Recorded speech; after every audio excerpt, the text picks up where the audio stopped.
Hello, and welcome to Pixel Sift Plays. My name is Mitch, and joining me this evening is another Pixel Sift presenter, Daniel, over the internet. Hey, Daniel. Hey, what's up?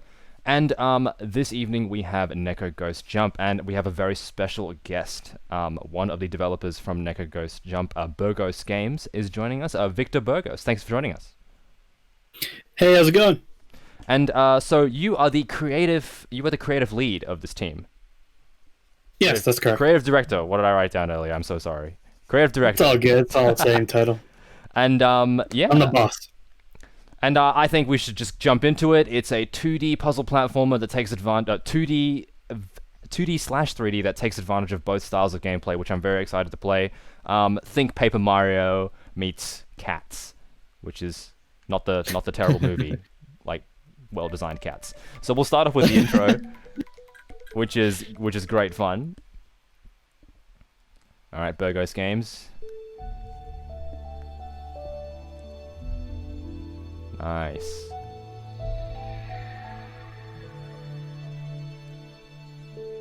So did you animate this? You're a programmer, aren't you? Yeah. So the I have a lead artist, and he actually did the sequencer event. So you're gonna have to actually. You should click in. You'll probably get out. The problem is. Oh yeah, there you go.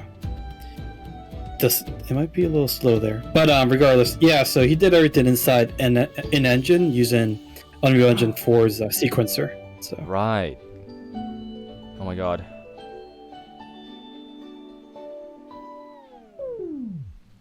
All great stories start with a wormhole opening.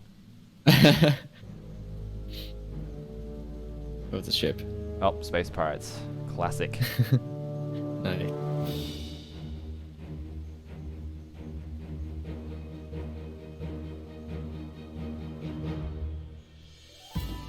Oh no.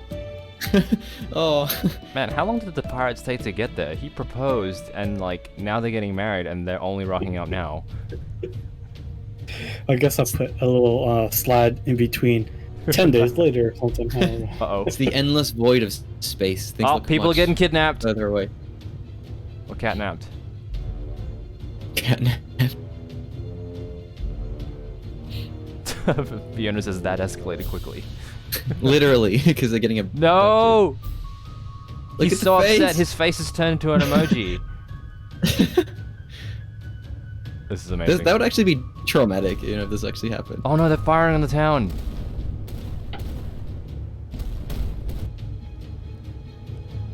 Oh my god. Oh my god. The old man. Oh my god.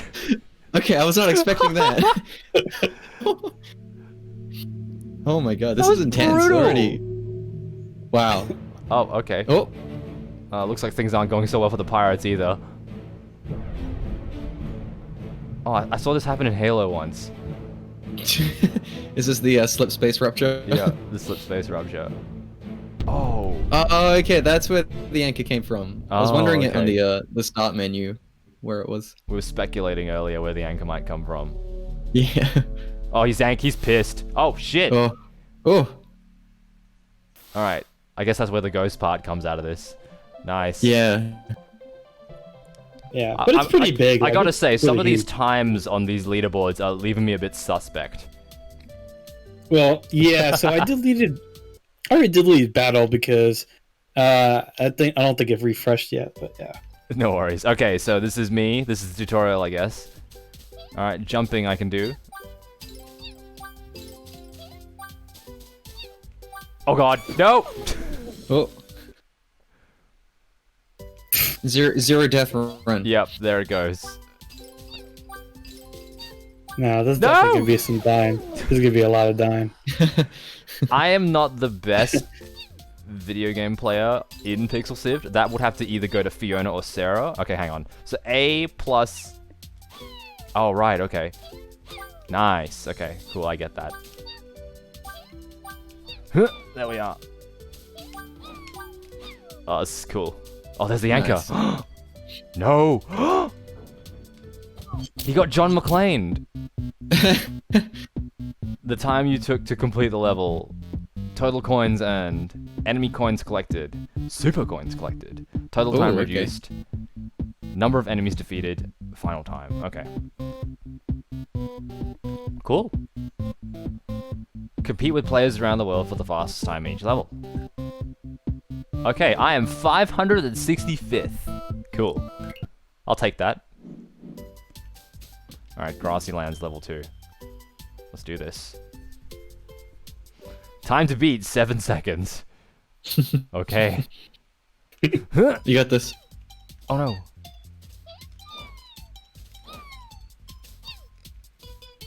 Alright, X to flip it. Oh wow, look at this. This is amazing. Okay, I see. Gonna flip That's it. pretty cool. Look at this! It goes to 3D! I love it. Hang on. So I jump up here. Oh, no way. Oh, I jump up here. And you flip it. Nice. Oh, that's cool. I'm gonna be like... That's like a mind bend. Oh, no, no, no! Yep. That hurt. That hurt me a lot. There's a delay, so it's kind of funny just hearing you because it's like, oh, here comes the death. Oh, is there a bit of a delay? Are you watching the stream or are you watching over Discord? The stream. Oh, okay. I'm previewing it in Discord. If you want to get in there, that's how Daniel's perceiving it. Oh my god. That's the wrong button. Okay, I see it now. Oh no. Am I like permanently not able to get that? Yeah, it's too late. No, You I gotta want start that. all over. I want that. Alright, let's do this. I'm gonna get that disc. See, I like players like you though. See, the completionist. Yep. That means they'll take super long. They'll take their sweet ass time. They'll replay the levels over and over again. Yeah, it's gonna be easier to beat the 2-hour mark with players like you.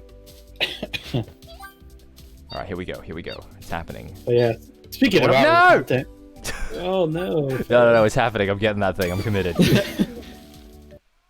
Yeah, we're hoping to get roughly average 10-hour gameplay. Really? Awesome. Well, I mean, if you play like me, you'll definitely get there. Well, if we play like you, you'll go more like towards the 15-hour mark probably. Yeah, there was a streamer the other day. He was playing for an hour and a half. He just barely beat the first biome. He just beat the first biome. So, and there's gonna be 8 biomes total. So it's like, yeah. So how far would you say the game is, like, from release? I mean, technically I put 0.8, but that's only because I early on I increased that way too early. But whatever, we're on everything. I'm looking at it about 75% done. Cool. It's 70-75%. There's a lot of polish. There's a lot of there's a lot of content. Not too much content that still needs to be done. There's the majority of it is the boss levels. Yeah. The bosses need to get done.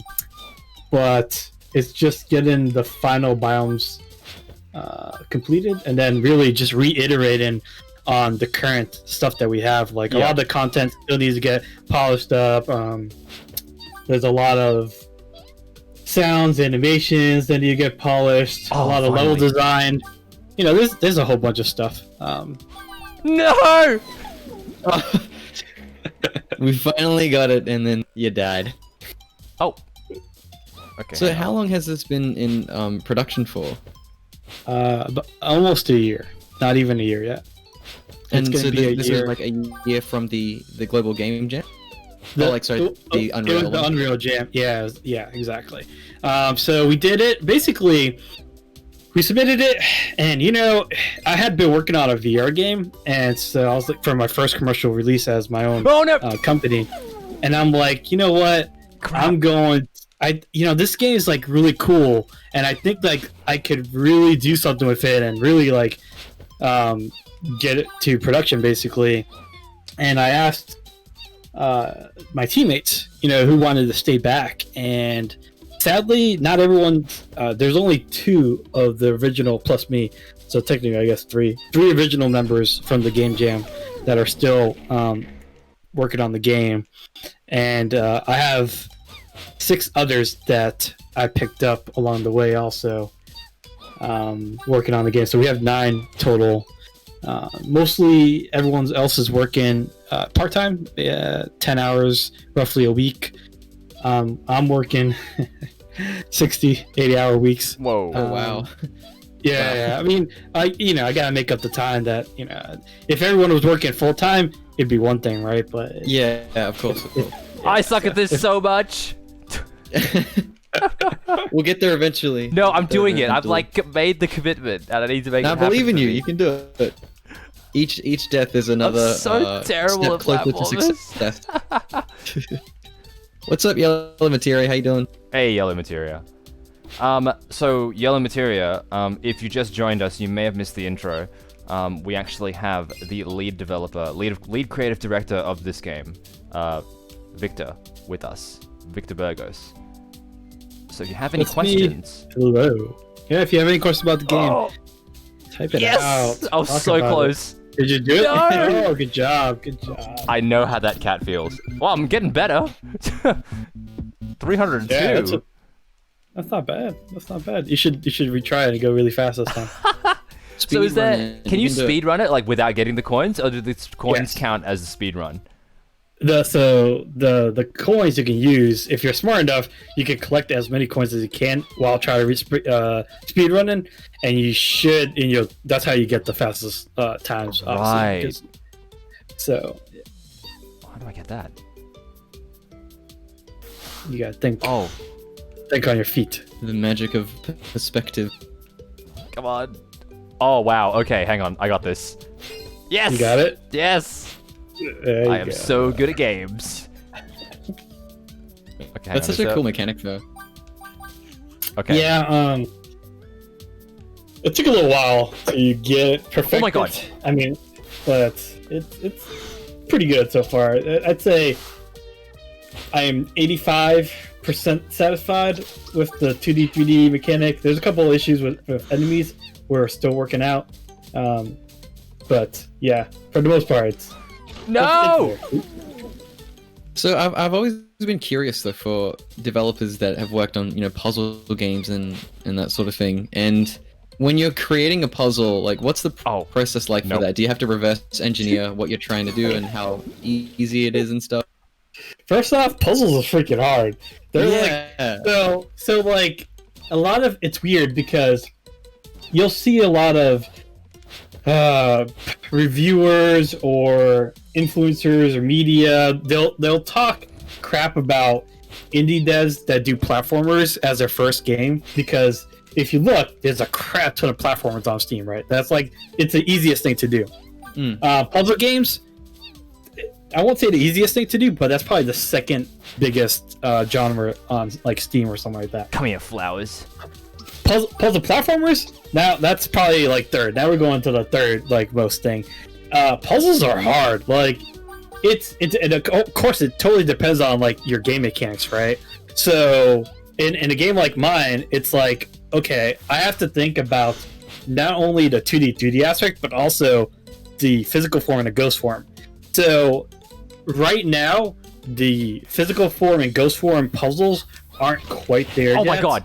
But the 2D 3D ones are definitely there. Die! Oh!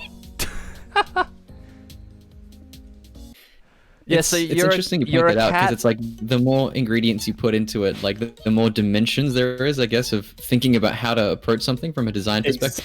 It's Exactly, already because making then- my brain sort of hurt already. Like, Exactly. And then you have to think, because like if you don't utilize every mechanic, then people are just gonna crap on you on Right. reviews. They're like, oh, they use the 2D 3D, right? But then they have this like physical ghost form. They could have done so much with it, blah blah blah. And it's like, of course you can, but I don't have years. I don't have 10 years for what the? to make a game, right? Or I don't have an unlimited budget, right? So I don't have like a whole team of game designers working behind me to help me out. So it's it's a challenge. You can only do so much with the time you have, and so it's like, okay. With what you said, though, it almost reminds me of Chekhov's gun. So introducing things that have to be relevant and not kind of having something else that could lead players astray, or they don't see the benefit in that mechanic, or like it's not gelling well. And to have that be all cohesive and everything, what was the approach like when you decided to introduce? Because you said originally that you had the 2D and 3D side of it, and then did that ghost part also come out naturally, like relatively early in the start of the process? No. Yeah. So the 2D, 3D part and the physical form and the ghost form came together actually. Almost one after another, because doing 2D and 3D was, it was easy. That was like, okay, we could do this. And then like somebody else thought about, okay, well, let's they wanted to do some kind of weird like action game or whatever. Anyways, it ended up like this. And so then it's hard now. It does make my life harder, because like if it was just a simple game without combat or anything like that, then the development time would probably be half, honestly, because I wouldn't have to think. I would only have to think about 50% of the current game, right? I wouldn't have to think about like all these enemies, like creating all these enemies, all the mechanics for the enemies, AI for the enemies, and stuff like that. It's a lot of work, and honestly, it's a lot of work. As far as a cat who's a ghost, no, you're a cat. That you didn't see the intro, but what happens is the dog pirates, the space dog pirates, come from basically from outer space, right? And so they come in and abduct all of Neko Man's friends and family, and then they try to escape, and the portal blows up, and the portal affects the whole world and Neko Man. So Neko Man, so all the dog pirates get turned into ghosts because they're so close to the portal, and most of the fauna inside on Neko world are now also like they're aggro, basically. They're all hostile against you. And then Neko Man, since he was so far away though, and he was like underwater at the time, he has the ability now to turn into a ghost at will, basically. So that's where the ghost thing comes from. It's like Doctor Strange. Yeah. No! It's so like Shadow of the Mordor was not influenced at all.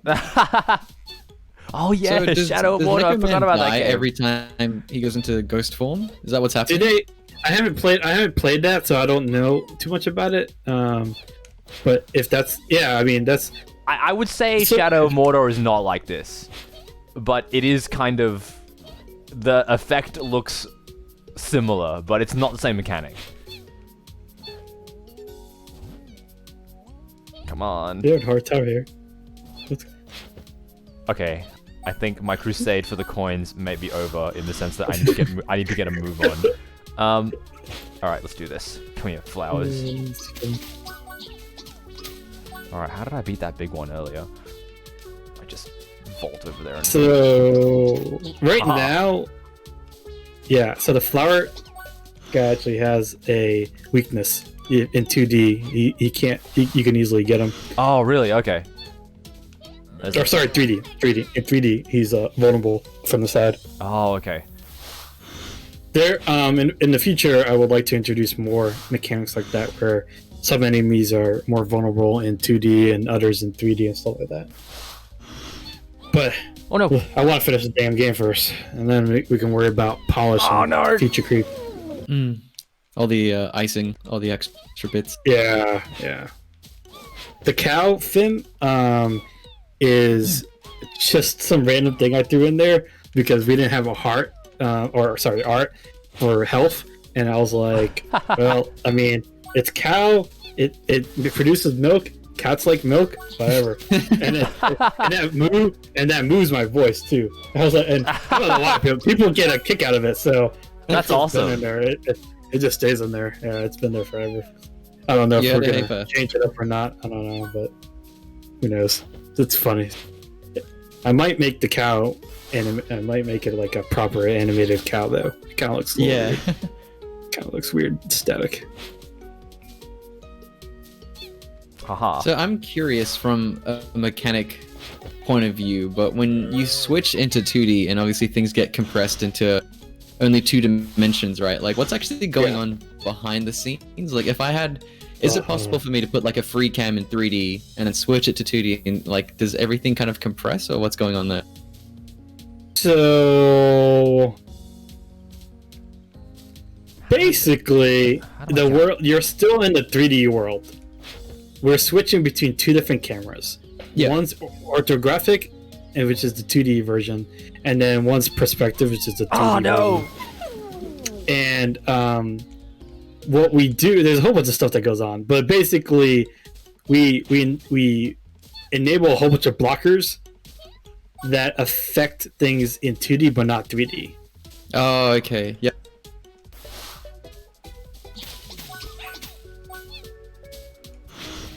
Yeah, some of the, especially like switching between them and going from, having the things compress and all that kind of stuff with adding the extra mechanic. I'm like just wondering how that was, what it would have been like putting it together. Oh, it was freaking hard. Yeah.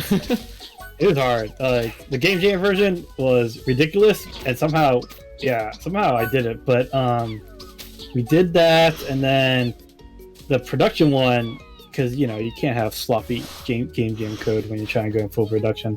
Yep. It took about a month or two actually to get it like nailed down to where it's at right now. It was really hard. We tried like 3 or 4 different like ways to do it, because it needs to be optimized. It needs to be like, because one thing we have to think about is consoles. Right. So we have to think about console optimizations and stuff like that. They don't have the same horsepower as PC What are you players. planning to put it on? So PlayStation 4, Xbox One, and the Switch. Nice. Nintendo Switch. Nice. All right, Victor, I might need your help getting across this. Sure. This thing. I'll tell you what. Not because the game sucks. I think it's because I need to look inward. And just. I'll give you a hint though. Like easier. It's definitely easier to do jumps in 2D. Right. So to do the actual platforming, it's definitely a lot easier in 2D. It's just because you have such a wider camera in 2D. Oh no! Ah! Oh. Yeah. So if you have full health. Yep. And you get the cow, you go into milk overdrive, which is my voice also. It's a high pitched thing. It goes milk overdrive, and then so basically, you go faster. You get like a little time boost. Right. So it rewards you to like not get damaged, and then still, if you try to speedrun, obviously pick up the cow and go faster. Right. But you have to be conscious because it's obviously your controls are a lot like faster now too. So yeah.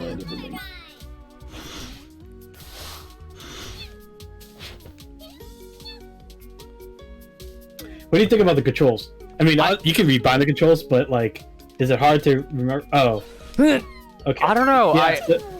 You have to jump from that top block. Oh, I do. Okay. Cool. Yeah. All right, that checks out. I like them. I think I might look at some mapping things if I'm going to play this again. Mm-hmm. Like, I think possibly maybe the Switch perspective could go up to maybe, I don't know if L1, sorry, the right bumper is being going to use for anything later, but I think that possibly might be a better option for switching perspective. For the default, because like I'm still debating on like defaults. It could be interesting because A is for jump in, B is for because usually these buttons, for me anyway, the thumb buttons are usually for combat.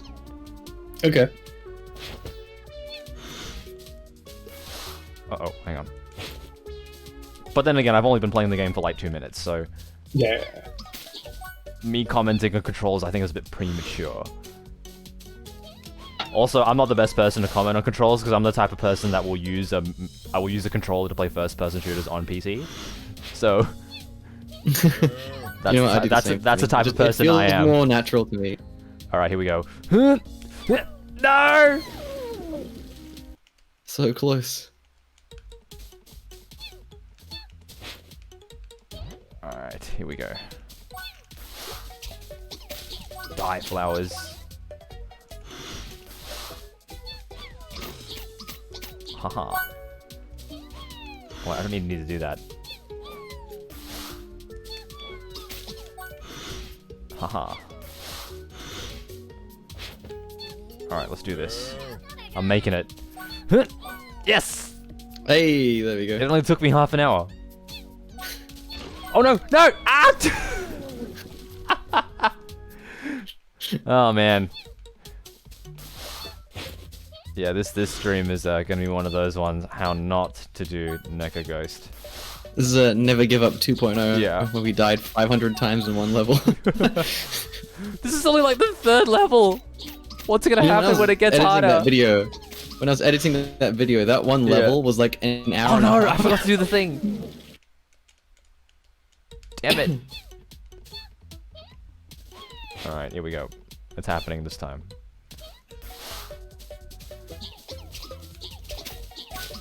Dive, pot plants.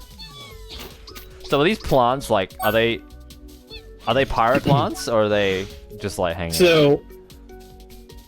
So those plants. So what happens is that portal, remember, explodes and affects everything. Right. Well, also it affected all the fauna basically of Nice. the world too. So And it just makes it hostile. All right, yeah. here we go. Oh, this is risky. Aha! Oh, nice. I made a mistake. God damn it! I'm so impatient. I'm so impatient. You're close. You're close. All right. I'll see if I could just bypass all these guys. Aha! Now you're thinking like a speedrunner. Yep. Now I am.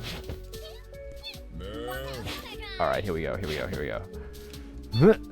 No! Oh, hang on a second. Oh, so if you die as the ghost, you can test out jumps.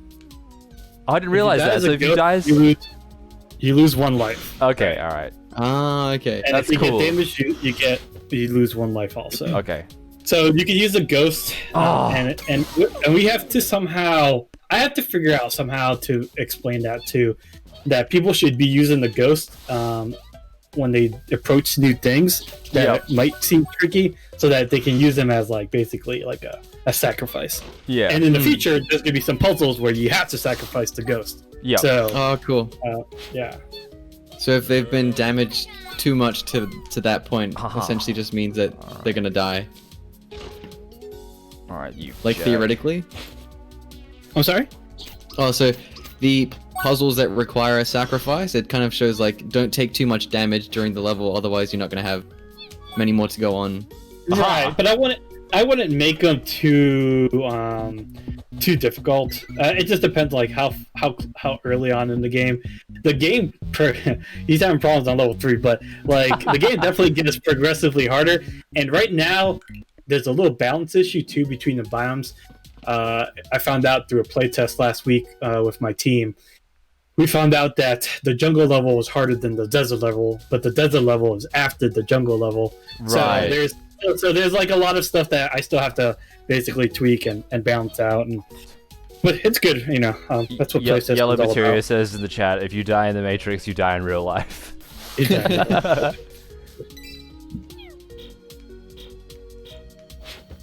Oh, right, okay. Whoa! Okay, hang on.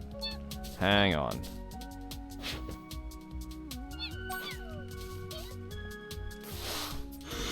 Oh, hello. That was a lot of coins. Oh god. Alright. Okay.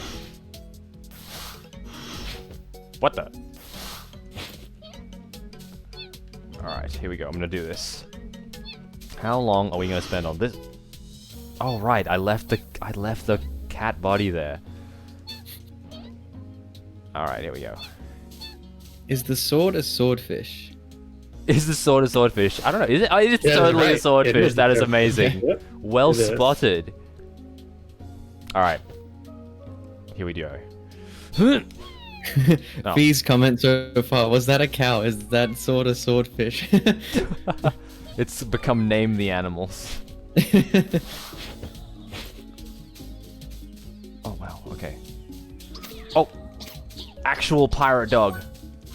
Get him. Cat dog. Cat dog.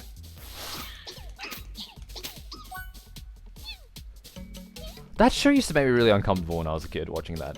Oh, it's a cow. You know, it still makes me uncomfortable. Like, how do they exist? What are they?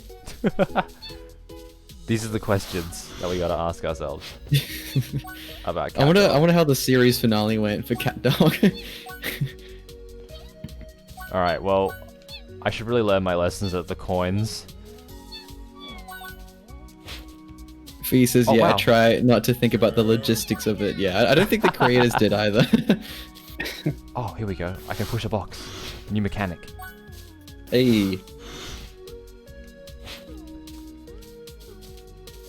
So when you're in 3D, you can't orient the camera like left and right. It's just forward and back? Yeah, I'm so sorry? there are some points where you can't do it Right. because Oh, it, okay. it would break it. Yes, it would totally break the game. Also, it's funny because technically there's a bug-ish kind of deal where if you go into ghost form, like you can go to the ghost form somewhere, anywhere, it doesn't matter. Okay, now go somewhere where you can switch. So technically you could switch, so the body is still there, right? Right. But Oh. but this is actually a bad thing later on because you in other levels you can fall into the water. It pushes Right. you into the water. So Yeah. it's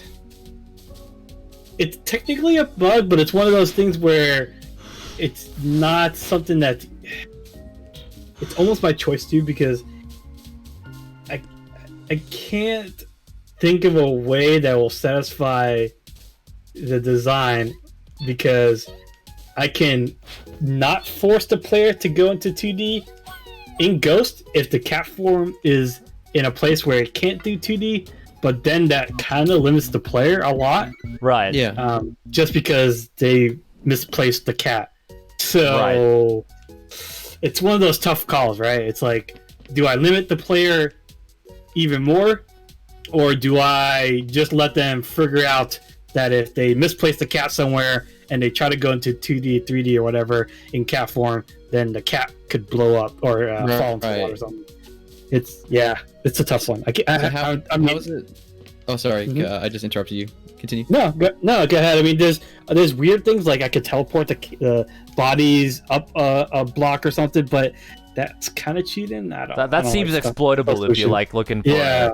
Yeah, true. Right. I guess that's another consideration when doing puzzle games is exploits and emergent gameplay and things that you didn't intend to happen and people sort of finding I think I loopholes was and just stuff here. like that.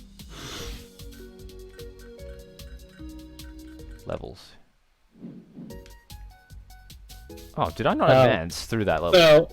So you did. However, it's not clear, and I need to definitely fix this. So do you see the level 5? Do you see what there's? Yeah. There's 6 paws, but you only have 5 out of the 6. Oh, okay, so I need to earn my paws. Alright, cool. Well, I got none on this one, so let's try it. Yeah, This so is the that's one that was... Maybe I won't get it here. Maybe I'll do it on another one. Yeah, this one. So it's just I'm stronger now. I'm smarter. Allegedly. Alright, die. Do I get to know what the paws are from the thing? What do you mean? If I could check on the paws I need to achieve? Oh, yes. So when you go into, you could see it. I guess actually you could see it in a level select kinda, but you can also go when you go to the advanced level. They'll tell you. You see Right. how? Yeah. So if you click on, so the first one, actually, if you click on any of them, go into any of them, and then the advanced level info will tell you on the left. So the left one has the time paw, the middle one's the coin paw, and then the right one's the enemy paw. So Right, okay. I probably need to put some hints there. Also, I keep forgetting that. So this... He says, Oh, just okay, get so I one need to on the- kill... Just get the first one on the map, then cruise through the rest of the level. Right. So the speed run time is the time paw, and then if you collect all the coins in the level, you get the coins, and then if you defeat all the enemies in the level, you get the enemy paw. Okay, I can defeat all the enemies in the level, and I can get that time thing. Do Maybe. it. And earlier on, Monkey Knot says, it's a bug. It's almost by choice, though. Game dev Stockholm Syndrome. I'm assuming that's speaking from experience. Monkey Knot in the chat is also a game developer. Yeah. Oh. Yeah. So, yeah, it is a game dev. No! How did I get One of those around this things where- earlier? Oh wait, I just ran, right? There we go. Yes. A lot of bugs turned into like really great features for games, though. So, I mean, Yeah. Absolutely. What's a Happy famous accident. example of that? I think. If you what's that skiing? Not the skiing game. It's not really a skiing game. Tripwire. I think no, it wasn't Tripwire. It's the guys that did Paladins. What the heck is that? Oh, They're based in Orlando. Is there a freaking High Res. High Res? Okay. So they did Smite? Tribes. Yeah. Smite. Yeah. No. Tribes. What? Tribes is 10. Anyways, one of the bugs or glitches was sliding downhill. Right. And so they basically, it was a bug. It wasn't like an intended feature, but it became something that everyone loved to do, that it just became part of the game, and it just like blew up. The game was all about going fast, basically, and trying to increase the thing. Yeah. There's I think also also- with the start of GTA, like the fact that people would try and ram into you. I think they eventually added in like the cops because of that, because it was a bug. Right. Other cars would try and slam into the player, and they're like, "Hey, that's pretty cool." Yeah, there's a lot of happy accidents in game dev, and it's like, oh, okay, well, it's a feature now. Yeah, exactly. Okay, hang on. I did the wrong one. He says Alright. just do the first level. Just do the first level. Just do the and- first level? I think I should just do the first level, you're right. Yeah, and then she said just cruise through the rest of the Yep. level. Nope, don't quit levels. So something that I don't teach, and I don't know if there's even a way to do it anyway, is called the bunny hop. Right. So you have 4 seconds, right? Yep. You're probably not gonna get 4 seconds here, but if you time your jumps as soon as you land and dash, yes, Okay. you can go faster. Okay. But you have to like Ooh. know exactly how to jump and dash.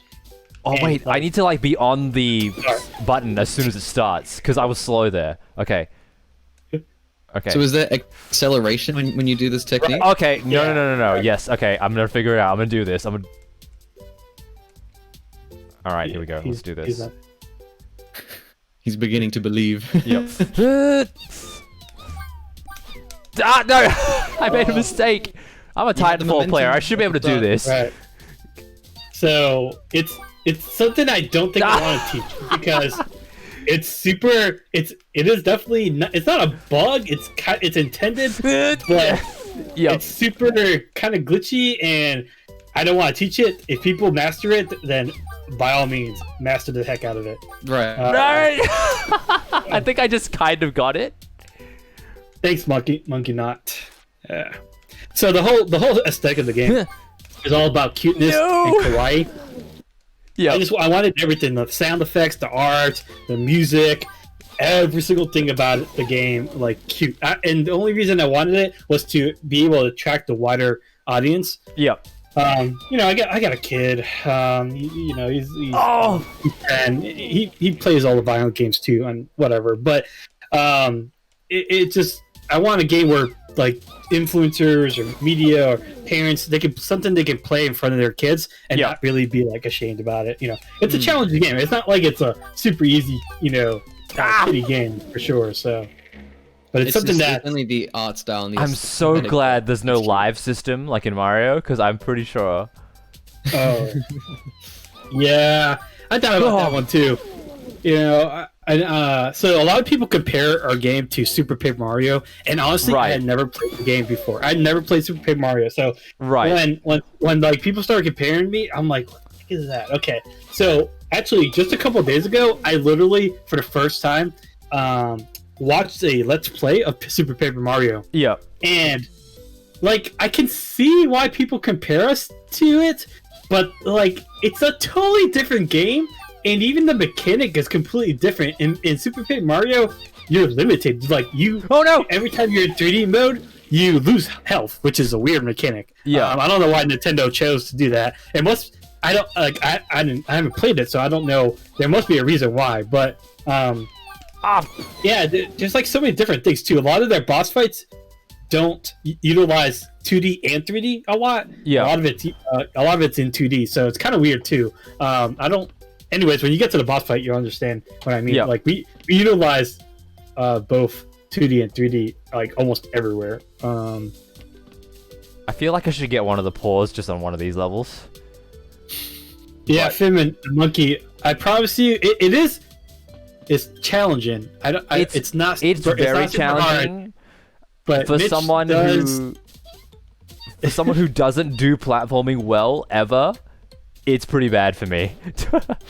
But that is not a reflection on the game. Uh-oh.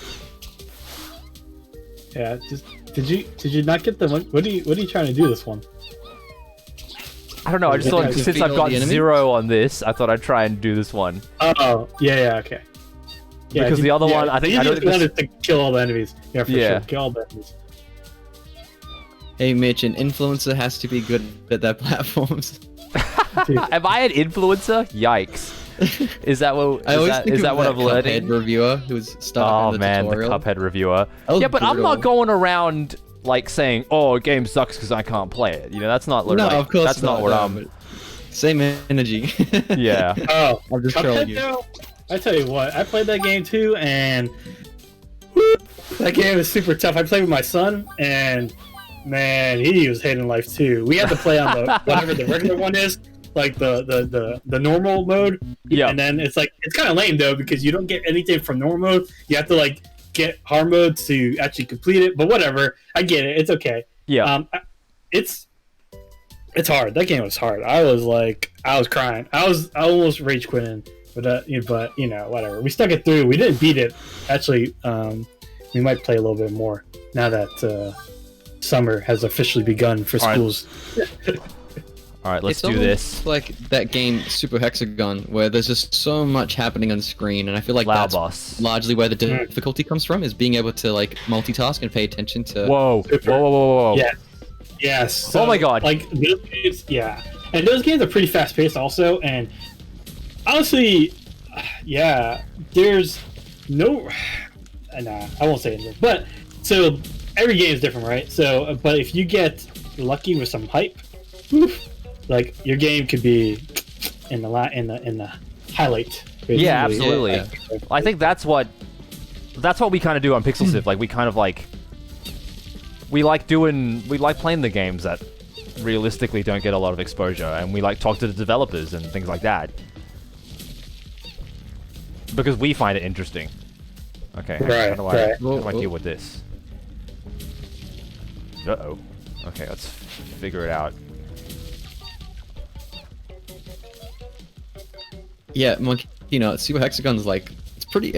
I'm remembering it as if it was like a few years ago, but I definitely know it's not. It's like it's been a while since I Oh even no, thought about it. it was like 2011. That was a long. Yeah. Yeah, because I remember playing it in high school, and I was like, "What is this?" A long time ago. Yeah.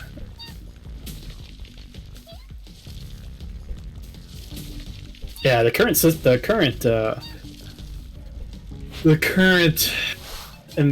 climate, I should say, for indie development, pretty tough, especially now with COVID. Like Right. I was going to events, so I went Uh-huh. to DreamHack Atlanta 2019 last year, back in November. That was the first time we showcased the game. We had like great reception. Everyone like loved the game. And then we got plenty of feedback, so we made it better. Then the next event was PAX South. Oh man, everyone was all up on us. Yeah, we had great. It was even better in PAX South this year. And then we went to DreamHack Anaheim. That was crazy. Is PAX South in Boston? PAX South. Which one is that one? San Antonio, Texas. Right. I think PAX East is in Boston. PAX, yes. And then we went Yeah, to PAX my East. American geography is very poor. PAX East. Yeah, so we went to PAX East also, and that was the last great event before COVID, basically. Right. Yeah. Right, yeah. So, It seems. like, after. Go ahead. So I'm like the other presenter that you spoke to earlier, Fiona. She's also a developer, and I was just thinking to myself, it's crazy how like I can say the word like Fiona went to America in 2020. Like that seems crazy to me now. Like that she traveled overseas in 2020. Right. Yeah, and it's tough though now because so my main marketing budget was for all these events because I'm more of a person, in-person type person anyway. Yeah. So I can do a sales pitch in person really well, but like this digital marketing crap, I'm like terrible at. So like trying to get a whole bunch of social media follows, getting people onto our Discord, we have a Kickstarter page now. We're gonna launch a Kickstarter soonish, but right now we have a pre-launch. It's on pre-launch on Kickstarter, and so like trying to drive people there to follow the Kickstarter page. It's like it's crazy. It's just like it's. Just what is that? What is that Kickstarter page, Victor? Where can people find that? You can. I'm gonna keep asking you throughout the thing. Okay, so the Kickstarter page is a Bitly link. You can just use the Bitly link; it's easier. So bit.ly/NGJ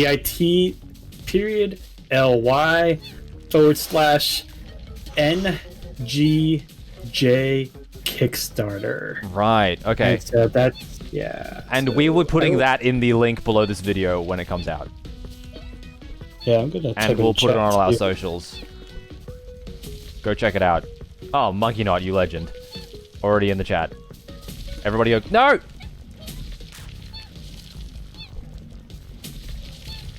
Yeah, definitely agree with you, Yellow Materia.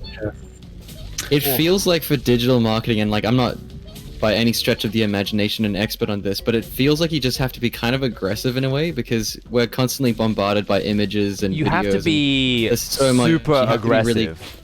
And consistent. Like consistency is like the main thing, because if you disappear for a week, it's like it's pretty. Everyone's forgotten you. You know, it's kind of sad.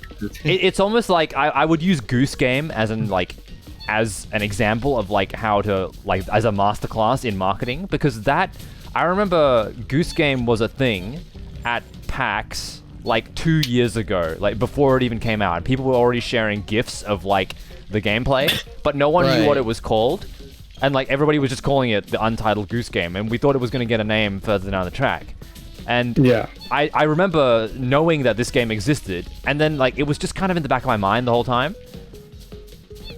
But the thing about Untitled Goose Game, first off, they went really hard ham basically on this quote unquote untitled business. Right. In fact, it is a title. They might not have registered or trademarked it. I haven't even done that, which I probably should. But just because they haven't done any of that doesn't mean it's not a title. Right. And I'm just because like when you literally have to put a title in any of the submissions for like Steam or it's not right. Steam, Epic Games has a Steam, right? It's gonna ask you what is the title of your game, right? And you can't just leave it blank. So it's obviously the title of the play. But anyways, they use that to their advantage, though. Yes, absolutely. Like little crap like that is like really great. Like I would never have thought about that. You know, let me just go and say my crap like Untitled Cat like Ghost Game or something like that. You know, like I would never have thought about that. And they use that to their advantage. And obviously the honking crap, you know, they use their crap. So like they had a game, and like I played it. Oh my god! You know, it's for what it is. It's all right, you know. Yeah. It's a hype though. That's it. You know, it's also a psychological effect. Once you have like all these like rave review or a whole bunch of like hype, and it's kind of almost bad in your mindset. You're like, well, if I give this game a bad review, are people going to be against me because like everyone else thinks it's a super game, right? So it's like then you hype the game even more up, and so. It's kind of weird. Like the whole hype thing is super weird. Which I feel like that is totally like, which is why like I reference it as like a masterclass in like how to do this kind of thing. Mm-hmm. Yeah, because once you get hype, like I think Untitled Goose also got like 2 really crazy retweets or like they got like influence. Like there was a model or some model.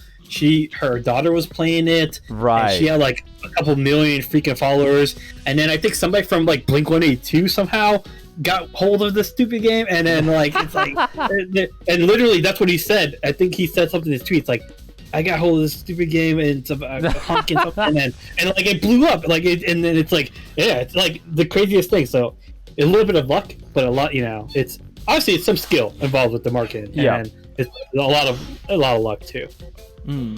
When I saw PewDiePie playing it, I was like, okay, this game is serious, isn't it? I guess in some ways, and for lack of a better term, like when these influencers and stuff play it, like, you know, your Jacksepticeye, Markiplier and stuff, it gives it some air of validity in a sense. Exactly. Right. When it reached that level, and I think because I had a lot of fun with the game when we played it. I'm proud that it's from Australia and getting a lot of eyes on it and stuff like that. So I feel it's I don't know. I mean, we've spoken to the sound designer of the game, Dan Golding, and like I think like he had a lot to say about, of course, the sound design, but like in terms of marketing, I thought they like hit the nail on the head because like as you said, there really is like if you look at Goose Game, what's really going on there. It's like a cool physics engine and a very nice art style, and I think. But there's something about it that resonated with a lot of people. I don't think that could be taken away from it. They've kind of like hit the nail on the head in terms of like people getting it. You know, it's the same thing as like Undertale or right now I guess Animal or Horizons. What's that thing called? Oh, Animal Crossing. Yeah. Animal Crossing Horizons, it just depends on like everyone's like mood set and the hype. So the hype, like without hype, it's a game can only do so well, right? Yeah. Especially as your first title, and then obviously if you get big, huge influencers to play your games like that. But yeah, like Undertale was one that just it came out, but I guess it was Tobias Fox, I think that was his name. And he did it solo for the 99% of the game. He did solo, and the same thing with what's that Earthbound kind of like game? Shoot, now I forgot. But it's like one of those farming simulator type games. I think Rune Factory is it? What's it called? Rune Factory, maybe? No. I'm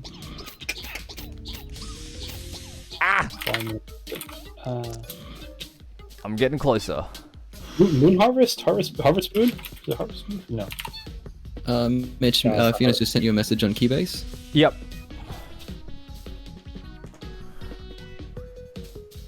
Is there any way that you can get like your hearts back? The cows. Just the cows. Okay, the cows. Yeah. Yep.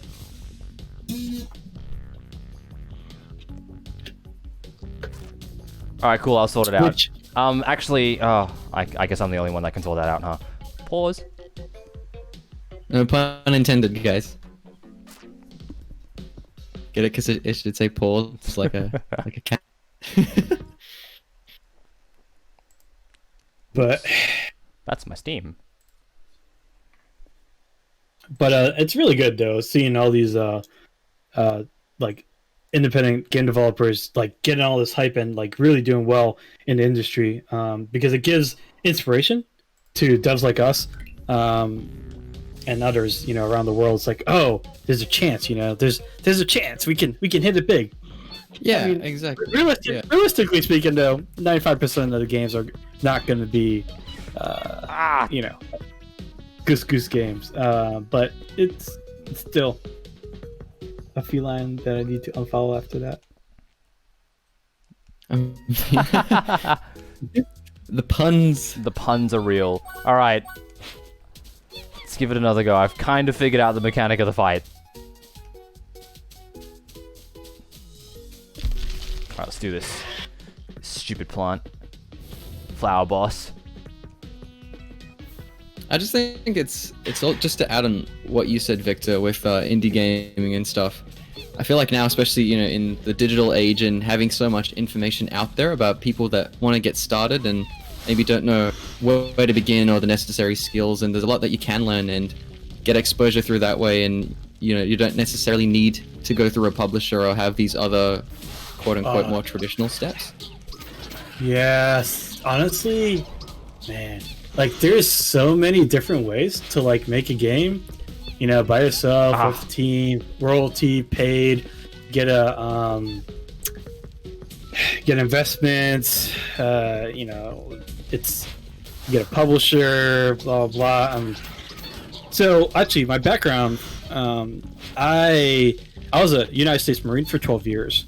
Right. After that, I went to Savannah College of Art and Design, and I ended up graduating from there with a bachelor's in fine art and game development. So I went to school for game dev.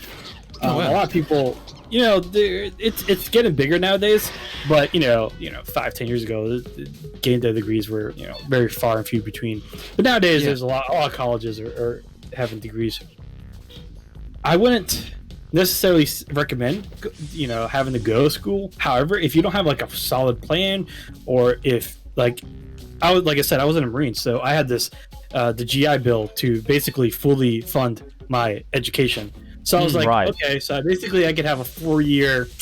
It definitely wasn't freaking vacation. I definitely worked my ass off, but it was nice learning the trade basically over the years without having any worries, right?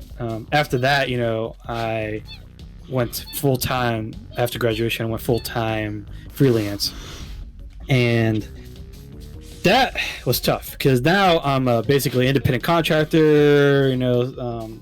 What kind of things were you doing? Oh, I was doing everything.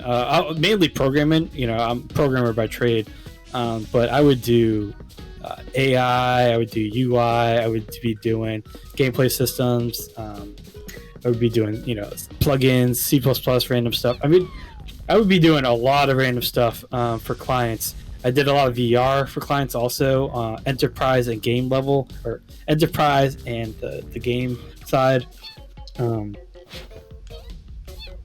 Yeah, and then I ended up getting my first full-time gig with Monochrome Games, working on Contagion VR Outbreak, and that was a really fun gig. I got really involved there, really involved with the community and the game itself. I poured basically the same amount of hours I'm pouring Neko, I was pouring into this game. Wow. So 60-80 hour weeks for Contagion VR Outbreak, and I had fun. I shipped the demo as well as their early access release. I ended up leaving the company after a few little things that wasn't going so well, so I left and started on my own company, and I was working on a VR game actually by myself until Neko Ghost Jump came out, and this is basically what I've been working on full time.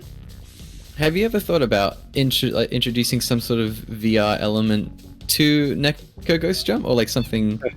Have you had any plans to move back into VR? So yes, I do have plans on moving back to VR. I actually played around with the idea of doing a side story of the 2D 3D aspect in VR, and I've tried to conceptualize it.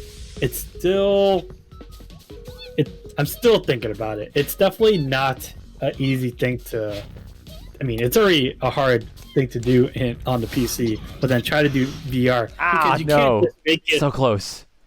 It's just so super weird because I can't just make it like a what's that, like Super Mario Maker or whatever Mario Maker, you can build a level and then you can make it 2D and 3D. It's kind of weird. I don't know. I've been throwing random ideas in my brain, and I'm not entirely too sure if it would translate very well to a VR game.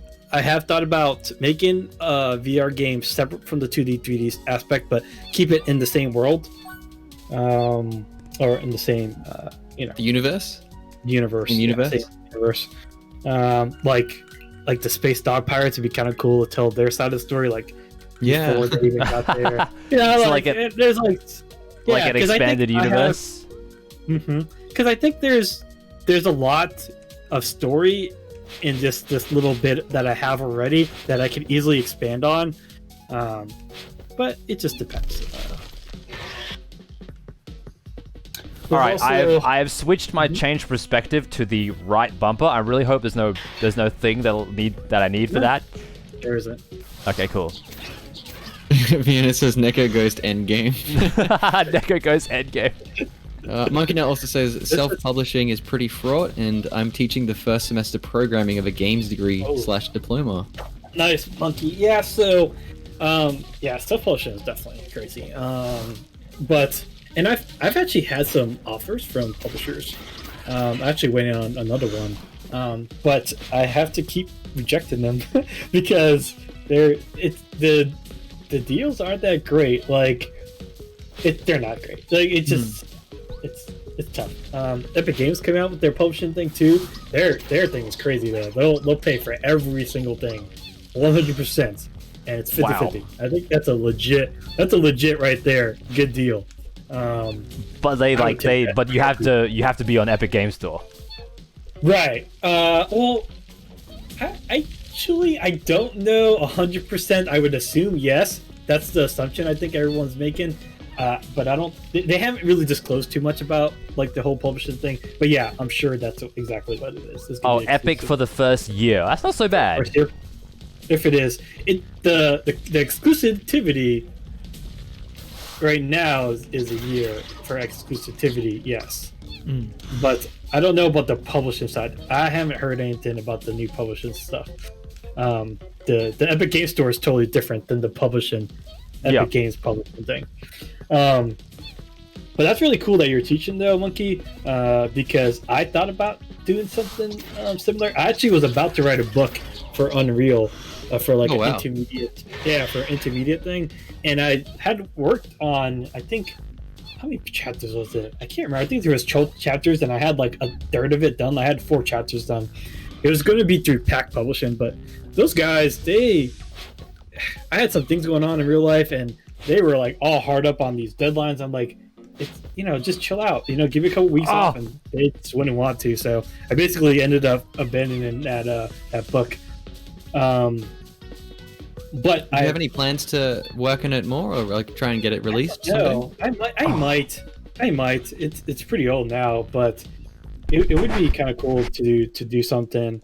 Either do a book or teach guest spots at there's like SCAD is about an hour away, so I wouldn't mind doing just a little stint. I don't know, so it's kind of tough. I definitely don't want to do full-time position at school. I don't think I would like that kind of environment, but doing like guest spots or like like a lecture here or teaching a workshop or something. Exactly, I wouldn't mind doing stuff like that. I used to have I technically do have a YouTube that has a whole bunch of my old Unreal Engine 4 tutorials, and I like doing stuff like that, so I don't mind doing education. I just haven't had time now because of basically running my own business and trying to ship the game. And as you mentioned too, like just on that teaching aspect, and just to add on to what you're saying, similarly to games development, there's just so many ways that you can go about it. You can either start like a Patreon and have mentorship programs, or like you said, you can do guest spots and try and get a place at either like a local educational institution. And it's kind of figuring out what direction that you want to go down, but there's a lot of different options out there. Yeah, exactly. I mean, there's so many different options for raising money for your games. But honestly, if you start off small enough, and you have, so I learned Maya in school because it's an art school, SCAD, and so I learned the full pipeline for game development. So that I had something. I was ahead of the curve for a lot of things when I first started out. So Maya isn't free, right? But you have stuff like Blender, which 2.8 now has made it like super awesome. Before 2.8, the Cycles renderer is insane. Yeah, so Blender right now is like really phenomenal for what you can get for free. So there's a lot of stuff like that. Like there's Krita also for 2D stuff. There's a lot of stuff out there that you can use for free. So I would totally recommend going that route first before you start pouring into money into something that you might or might not want to finish, right? Because you gotta get through that prototype phase first, and that depends on the game. Might take a week, might take a couple months, it might take a couple of years. Hopefully not. A prototype taking a couple of years is kind of like you might be working on it like 5 minutes a day or something. I don't know. Yeah, it should take more than a couple months for a prototype. Yep. But I don't know what kind of genre I want to do. I've been really liking genre mashing up. Like I want to mash up more genres in the future. Just like I don't like the whole Metroidvania. I think there's like a crap ton of Metroidvania games. But what kind of genres would you want to mash up together? But I wouldn't mind doing a Metroidvania rhythm game or something like similar, like or a match 3 crazy game. I don't know. Like I would like to like right now rhythm games or not rhythm games. I guess that's not the really correct term. Well, I don't know. Whatever. Music games, like the beat games, are like really popular. Beat Saber and stuff. Yeah, like Beat Saber. Oh man, Beat Saber is VR game. Yeah, there's the other VR game that came out. Pistol Whip. Pistol Whip is the other one that's similar to Beat Saber. There's One Step from Eden, which is not VR, but yeah. Anyways, so like those type of games are like doing phenomenal. Like people love music games that like they can like get to the beat and like get into it, and there's stuff they can blow up or shoot or kill. I don't know why, but like people are all into it. Like Beat Saber, really like when they first thought about that, they probably didn't think they would get this popular. Like they literally changed their name to Beat Games. Oh wow! Really? Yeah, I don't remember what their original company name was called, but after it got so popular, they ended up changing it to Beat Games. And so like, yeah, I mean, I don't know if they're a one-trick pony though. I'm not sure if they're just gonna milk Beat Saber for the long run. Maybe Beat Saber 2 or something like that. I don't think they're making any kind of other games. Crypto the Neko Dancer, yes, Crypto the Neko. That was probably my first introduction to. No, I lied. I definitely played Guitar Hero and the band game, the rock band. We got one based in Australia called Spin Rhythm. Ooh, which is real wicked. I think it's Australian. I keep seeing it at PAX. We've talked to them a couple of times. Never heard of it. So let me give you a tip. You could leave your physical form on the floor. There's no reason to leave it for now anyway. Oh right. You can just leave it there and just go up there in your ghost form. Oh, I could do that. There's one less thing you have to worry about. That is a good idea. For now anyway. Yeah. I might change that before release, but that's how it is. It's Monkey Nut says, I saw a video about a week ago of someone prototyping a shooter that fires on the beat. Yes. That freaking... Oh, yeah, that looked wicked. That thing got so... Well, they're using a whole bunch of Paragon assets, which is kind of funny. So they're using a whole bunch of assets that came out for free from Epic Games.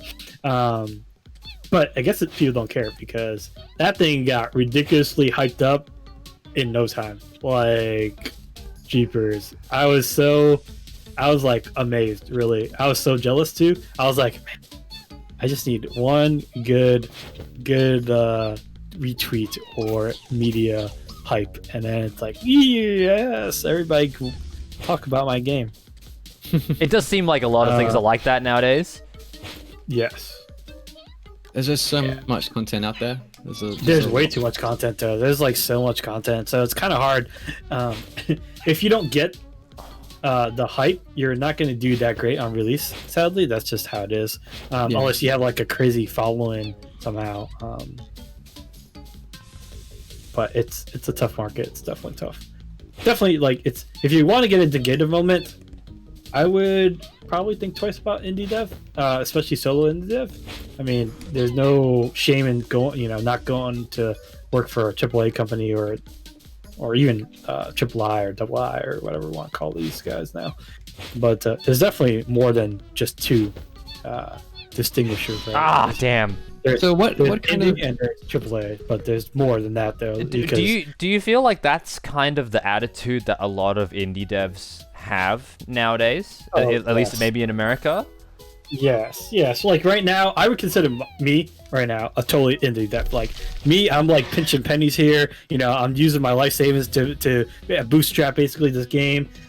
I don't have external funding, no Series A investments, no publisher, stuff like that.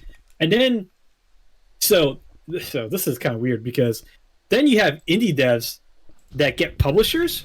Right. And then still consider their games indie. No, that's like the total opposite of indie. Like, no. So now you have two distinguishers right there. You have indie devs that are true solo indie devs, or not solo indie devs, but self-published indie devs. Then you have indie devs that get publishers, which technically I wouldn't consider them indie devs at that point. But when you look at marketing, they'll definitely call themselves and consider themselves indie devs. Right. And then you have huge indie devs that do self-publish but their budgets are in the millions now, right? I don't consider that indie at all. That's more like double A, I would say. But you know, if they're self-publishing, okay, whatever, indie, right? So that's like triple I, right? Or slash double A. Some people call them double A too. Yeah. But then you got the big companies again that do have publishers, but aren't big enough to consider AAA, right? So it's just weird. There's just so many, like, because you have budgets of all random sizes, team sizes of all, like my team's 9, right? But you got the solo dev out there, right? Or you know, people working in their basement or their bedroom and stuff like that. Literally, you know, $100 to the name or whatever, making a game. Like, is it really fair to call companies, studios that have, you know, $500,000 budgets and a team of like 10 indie? Like, right. You know, like, it's so, yeah, I'm annoyed. I'm super annoyed. Everyone's using indie as I like, can feel the passion coming through. Well, like, Monkey just raised a couple of good points.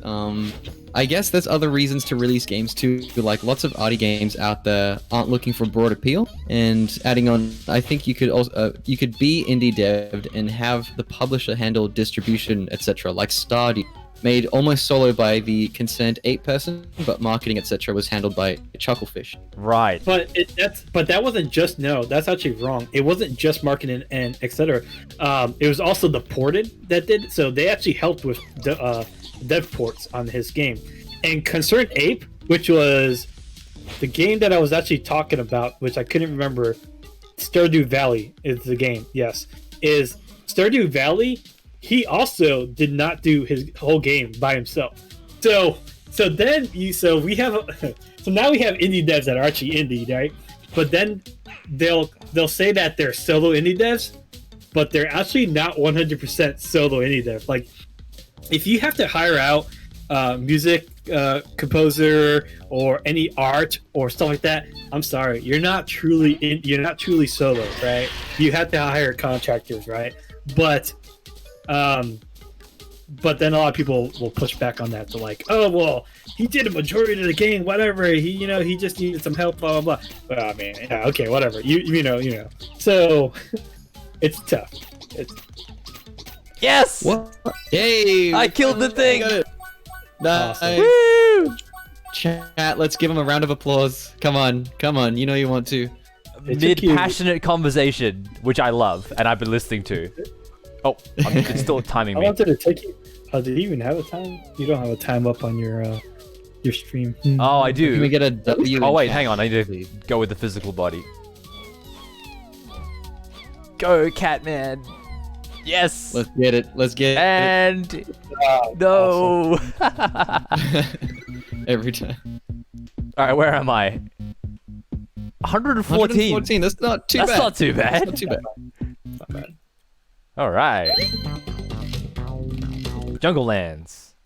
Here we New go. biome. New biome. All right. This actually feels very Crash Bandicoot, this bit. Monkey Nod is asking, why does the cat want the anchor? So at the intro at the start of the game, Oh my god.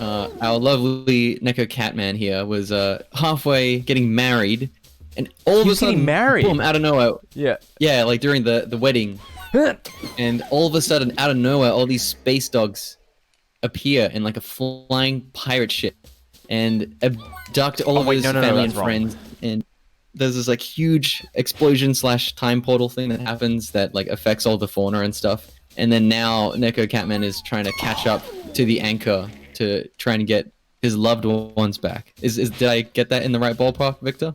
Yeah, it's pretty good. Mitch, so something that you probably didn't really pay attention to is the sooner that you hit the boost after you jump, the farther you go. Oh, really? Okay. Yeah. So you Oh, learn is in that the what first that level? I diagram don't know. meant? I need to figure out a better way to like Yeah, explain cool. that No, because- that's totally on me. Oh, it would have made so many Yeah, there things you go. so Yeah, much it's the easier meta. if I knew that. I was Yeah. kind of waiting. I was kind of doing the opposite. I was kind of like waiting for like the apex of the Right. jump. Right. Well, the problem with that is it's using the forward. It's not a dash, right? It's more like a boost in the general direction you're moving. So if you wait for the apex and you miss it by even a millisecond, you're already on your downward point. So when you hit the dash, you're going down. Yeah. So yeah. Okay. No, I get you, and I'm with it. It's not really pixel perfect except for like the single blocks, monkey. It's just the I have a thing where I definitely need to clarify how to jump farther. I got conked. You're conked by that. I got conked by coconuts. Coconut. All right, here we go. Coconuts? Oh, there's a button. Okay. No! Oh, right. I see what that was. I knew some dudes doing their masters on jump physics algorithms in retro platformers. Oh, what's that that Crash Bandicoot remake that everyone was having trouble with because of the jump mechanics? That wasn't. I can't remember what the term was called, but it was Crash Bandicoot? Like pixel perfect. Sorry? Was it Crash Bandicoot? Like it was actually. Like it wasn't. I think it was the remake. The remake. Yeah. But like, and then my friends were playing it, and they've been like Crash Bandicoot fans like forever and ever and ever, and they were saying that it was pretty spot on. Huh. Okay. I personally haven't played, so I can't comment. But I just heard that a lot of people found the mechanics like way more challenging, and it's because they didn't add this extra mechanic or something to do with the platforming. Right. Okay. That kind of like it's like your perception of how fast something is. Okay. And there's like a little bit of like wiggle room in that, and apparently that was like turned off, so it's really hard to make those jumps. Yeah, so like platformers, so I did a crap ton of research while obviously making the game, because this was my first like actual thing. I was like, oh, okay, well let me learn how to do coyote time and that's it. It's coyote time. Yeah, so like if you can actually try to fall off and then hit A, and you'll technically you'll be able to jump just outside of the thing, but and actually it might help you right here. Oh, Fee, it actually wasn't the old Crash Bandicoot, it was the remake. So when people were playing the remake or slash remaster, that's when they found the issue, and they were like, this doesn't feel like the original, it's like a lot harder. So apparently like the original game was the one that was fine, and then when they introduced the remaster, I did this wrong thing again. They didn't have that coyote time thing. Oh, okay. Yeah. Right. Those games, yeah. So a lot of platformers, especially 2D platformers, they'll have coyote time. They'll have input. I forgot what it's called. Input buffer. And so basically, what happens is, if you hit the A button, which you can do it here, it's a little janky right now. I need to fine tune it a little bit more. But if you hit A just above the ground, you'll be able to jump up. So a lot of people have some issues with, like you said, depth perception and stuff like that. And so like if you'll hit A and then hit A a little bit too early, you'll still do the jump, even though technically you haven't hit the ground. Yeah. That's because people just usually they hit the button a lot earlier than. So hang on, you guys were saying a term that I'm not familiar with, the jump.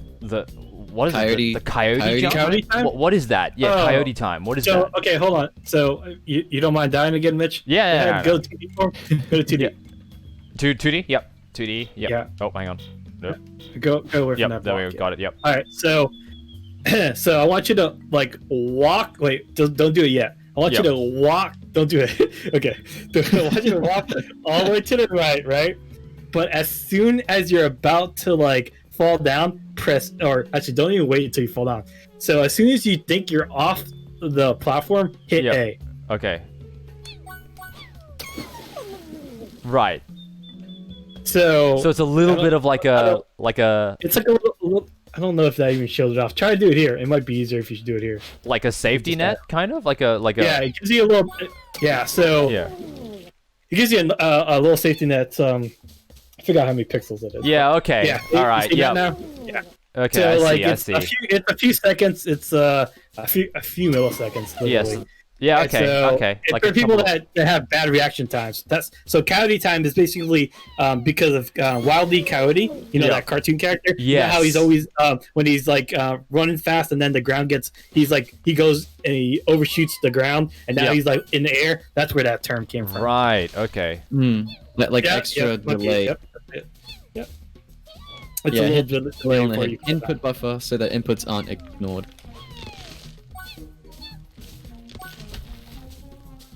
This is like the kind of stuff that makes me appreciate game dev so much more, because you wouldn't think as the player, like there's so much going on behind the scenes, and there was a chart, I can't remember what it was called, but essentially it was like the game dev sees the core mechanics or like all the development stuff, and then there's like the middle, and then there's an aesthetic side of it, and the players see it the reversed way.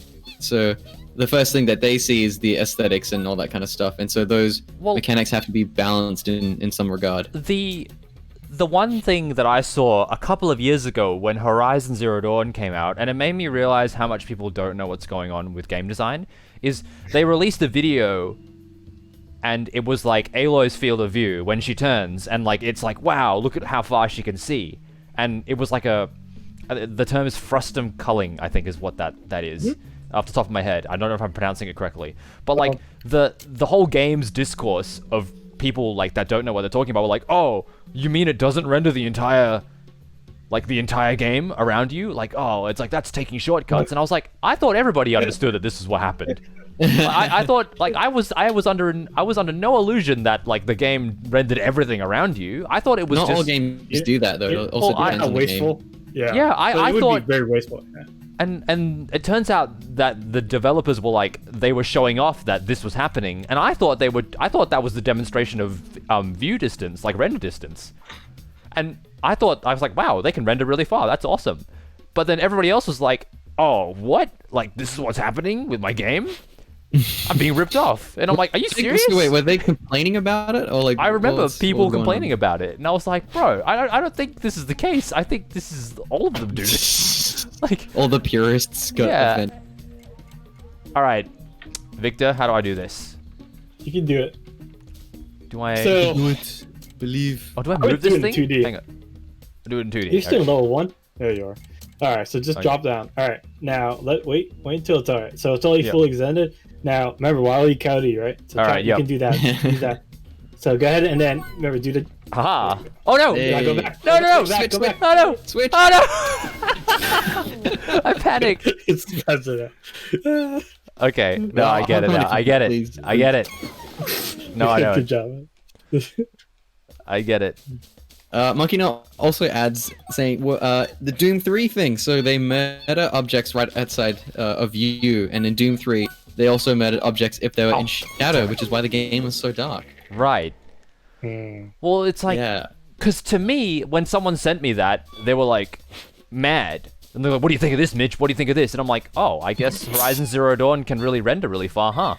And they were like, "No. What do you think of the ghost bits?" I remember this text. I can bring up this text chain of someone like wanting me to get on this because I'm a games journalist. They were like, what do you think of this, Mitch? And I was like, oh, I guess Horizon Zero Dawn can render really far.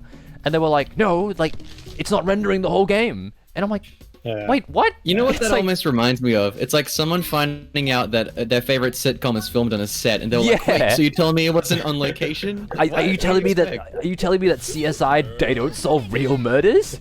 You can't zoom in enhance? What? Yeah, and I was so confused by the conversation because I was just like, wait, hang on a minute. Do you think that? But that's the thing, though. A lot of gamers, and I hate to say it, are really entitled, and they don't know any better. They're very ignorant. They don't know. No, I did it again.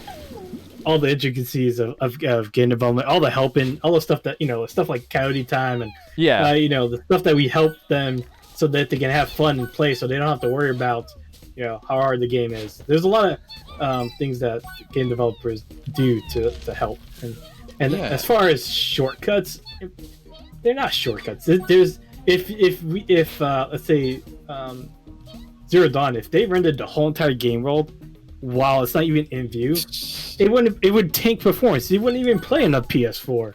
Of course, yeah. Resource management is such a huge thing, which is why there's like level of details for like a level of details for one single object, you know, because there's practicalities with all that too. But yeah, the one thing that I find really interesting with game dev is how many of those those moments, especially in first person shooters or whatever, when you like line up the perfect shot and you get it and you think like, oh, I'm so skilled, but that's part of the design. It's intentionally pushing you to pull off that really awesome shot or that really cool thing. You know? Yeah, exactly. Yeah.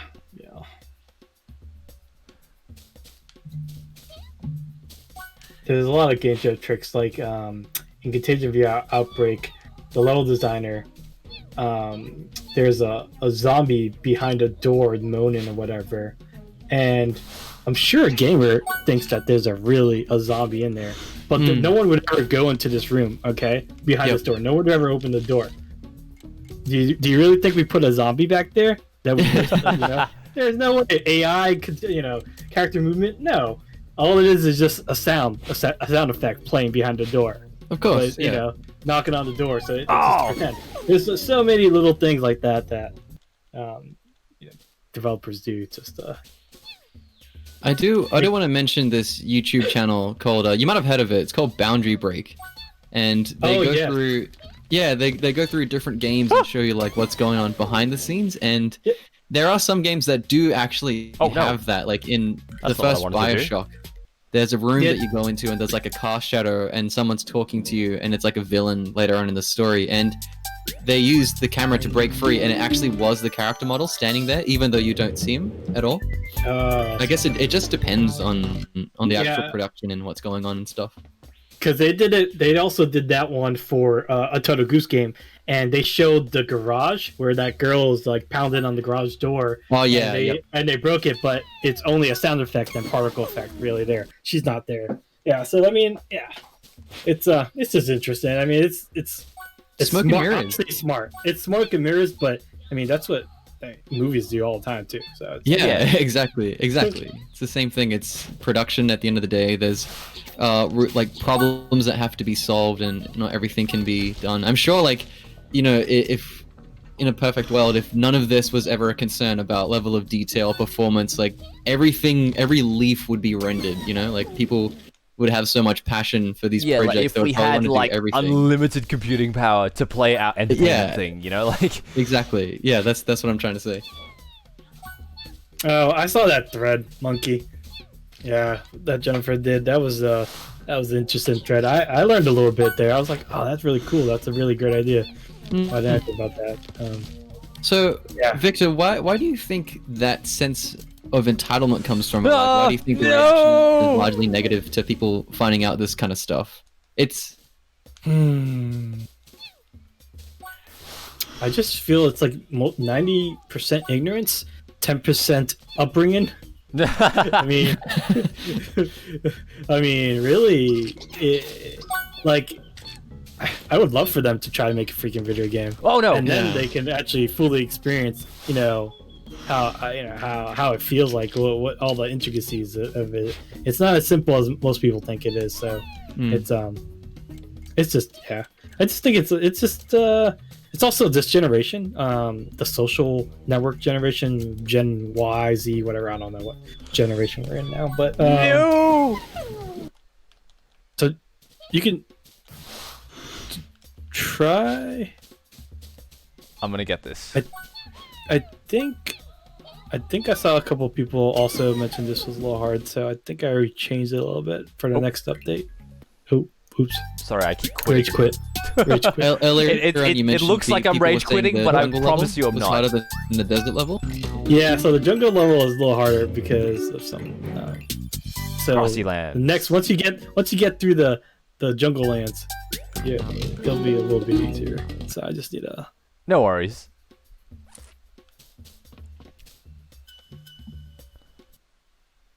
Influencers? Yeah, influencers I could say could be blamed a little bit. Especially the ones that like what's that British one? Whatever that Brit gamer dude. The Brit gamer dude. Jim Sterling? Yeah, the guy. What? Yeah, Jim Sterling? Yeah, I think so. That's the guy that really like craps on games all the time, right? Like especially like Steam games. I don't know. Yes, He's one of them. yes. Yeah, it's one of them. There's plenty of us. But that mentality where it's like, oh, okay, let me just like crap on like 10 years worth of work that somebody did, even though they have no clue what they're talking about. You know what I think is part of it, and I think it's just human nature in the sense of just Schadenfreude. So like having joy from other people's misfortune. It's like a really screwed up thing, but I feel like because, you know, and I'm guilty of this as well, but if there's like a review of a movie that's particularly terrible, I'll find that infinitely more interesting. Like when people talk about stuff that's just not good. I don't know why, but I think that also plays into it in some form or another. Yeah, I can see that. I mean, yeah, I don't think it's ever gonna go away. If anything, it's just gonna get worse. No. So yeah, I don't know. There's really, yeah. I mean, if you look at toxicity in general in gaming, I mean, look, you could just look at League of Legends, right? I used to be I used to be a League of Legends player. Man, I was addicted to that game so long. And I was toxic. I'll be honest here. I got banned like twice. I spent thousands of dollars on. I spent thousands of dollars on skins on both accounts, and I got banned. On the third account, I was a little nicer. I didn't get banned on that one, but I also didn't buy too many skins because I was like, just in case. But yeah. So, but yeah, League of Legends is like prime example for toxicity in gaming. It's just like people are just nasty. And these could be really good-hearted people. Like, I don't think I'm an a-hole in real life. Yeah, well, maybe a little bit, but not like 100%, right? But like in video games, especially when it comes to like competitive games. Oh god, if my team sucks, man, yeah, they're gonna get an earful there. Especially if I think I'm like the best of the best, even though 90% of the time. I think I had last year I had a moment of weakness when I was playing Destiny 2. And like I'm generally not a particularly toxic person, but like we were playing Destiny 2, and I don't know how much you know about Destiny 2. They got this game mode called Gambit, where essentially it's like a kind of PvE PvP mode. Okay. And anyway, the one player on our team was was ruining it on purpose, and when they were like kind of just being a jerk, and then. We rolled. We were just having a terrible time in that game because it's one person. We were really trying to get something done before like the reset, and then we were just really pissed off at the end of the game. And then we joined another game after. We just like immediately match made again, and we found that this guy that was like purposely messing it up for us was on the opposite team. And I sent a message to all of the team on the other opposite team, apart from that person that pissed us off in the last game. I think it was something along the lines of like, so and so wronged us in the last game. And then I was like, give him to us and we'll give you the win.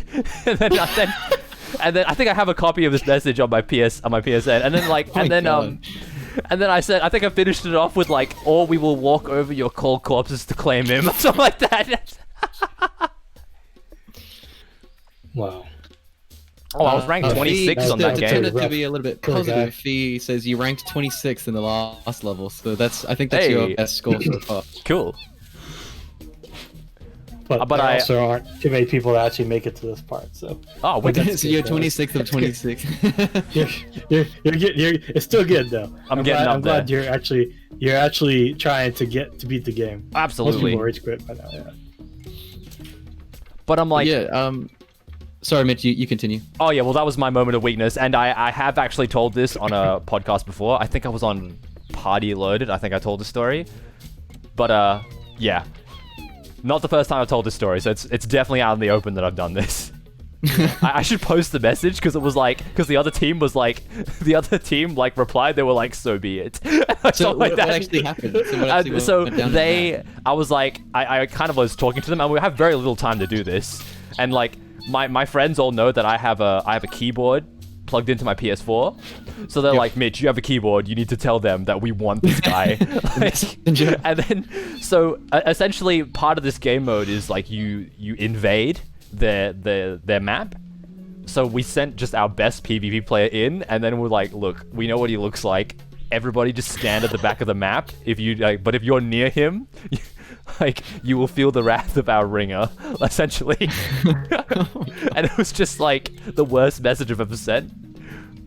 But it was like, it was just my moment of weakness.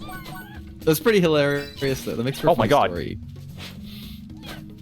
I think it's also just the competitive nature of games as well, and being emotionally invested in it, and just the fact of like, I don't know, I lost my train of thought, but I was just gonna say that a lot of this stuff, it's just it's anonymous as well, and I'm not like making excuses for anything, because I think genuinely there are some very toxic people, and that kind of language and behavior and stuff's probably not excusable, but absolutely in the sense of the context of play and what's going on, because some like when you play with your friends, you like trash talk and there's insults and that kind of thing. And I'm definitely not excusing myself. Like that was I shouldn't have sent that message, and we shouldn't have bullied that one player. No, but I'm saying that like there's a line to be like balanced. It's not like one or the other sort of thing, like the way that I see it.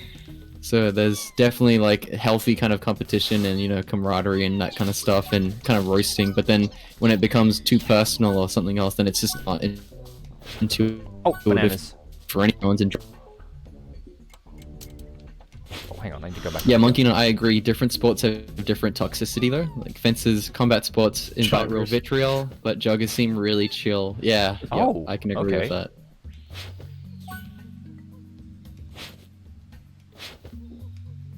There's a thing here. Can you figure it out? I'm going to attempt to figure it out. Oh my god. What the hell? My boxes are supposed to move through the switch. That's good. Now I know. Oh, you put the box on the switch. That makes sense. Hang on. No. You can't put the box on the switch. Oh.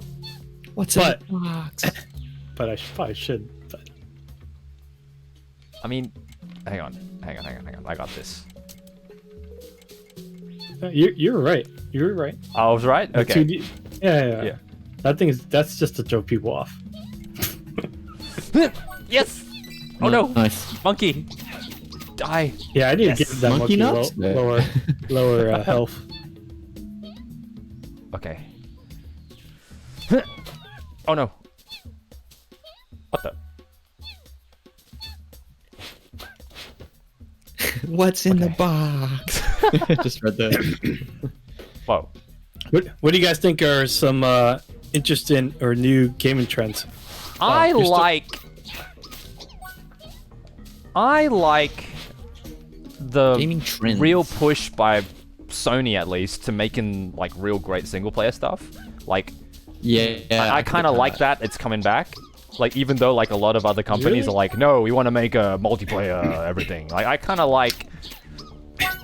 That's interesting because I actually think the opposite. Yeah. Right. I think a lot of big companies or even small companies, everyone's trying to do multiplayer, especially live games as service, like live as service games, because they can, especially free to play live as service games, because they can reap in the monetization from the skins and stuff like that. Right. And it's weird because I felt especially over the past couple of years, that single player games were on the downtrend. Right. A lot of players were really wanting to play, Fortnite, obviously, PUBG, all the BR games, but then also like the hero shooters like you guys have customization in this. Like that. Yes, I forgot. I keep meaning to tell you that you should probably spend some of the money, so it is a plain old white cat. Oh, that's cool. Is there a neon cat variant? Cool. No, but if you guys have ideas, then I'll definitely add them in. They're pretty easy to make. I would love to see a neon cat variant. In the Kickstarter. In the Kickstarter, there's going to be a reward where you can customize the whole cat, basically. Oh, wicked. So can you do a Pixel Sift one? You can do whatever you want if you buy the reward. But no, I'm also giving influencers stuff for free too. Oh, Sailor Moon. If they sell. Yeah, I'm gonna be Sailor Moon cat in there, but we're trying to get. I'm trying to get, even though my team is like basically shit in their pants because I tell them, you know, I want more than 300 of each stuff, right? So they're like, what?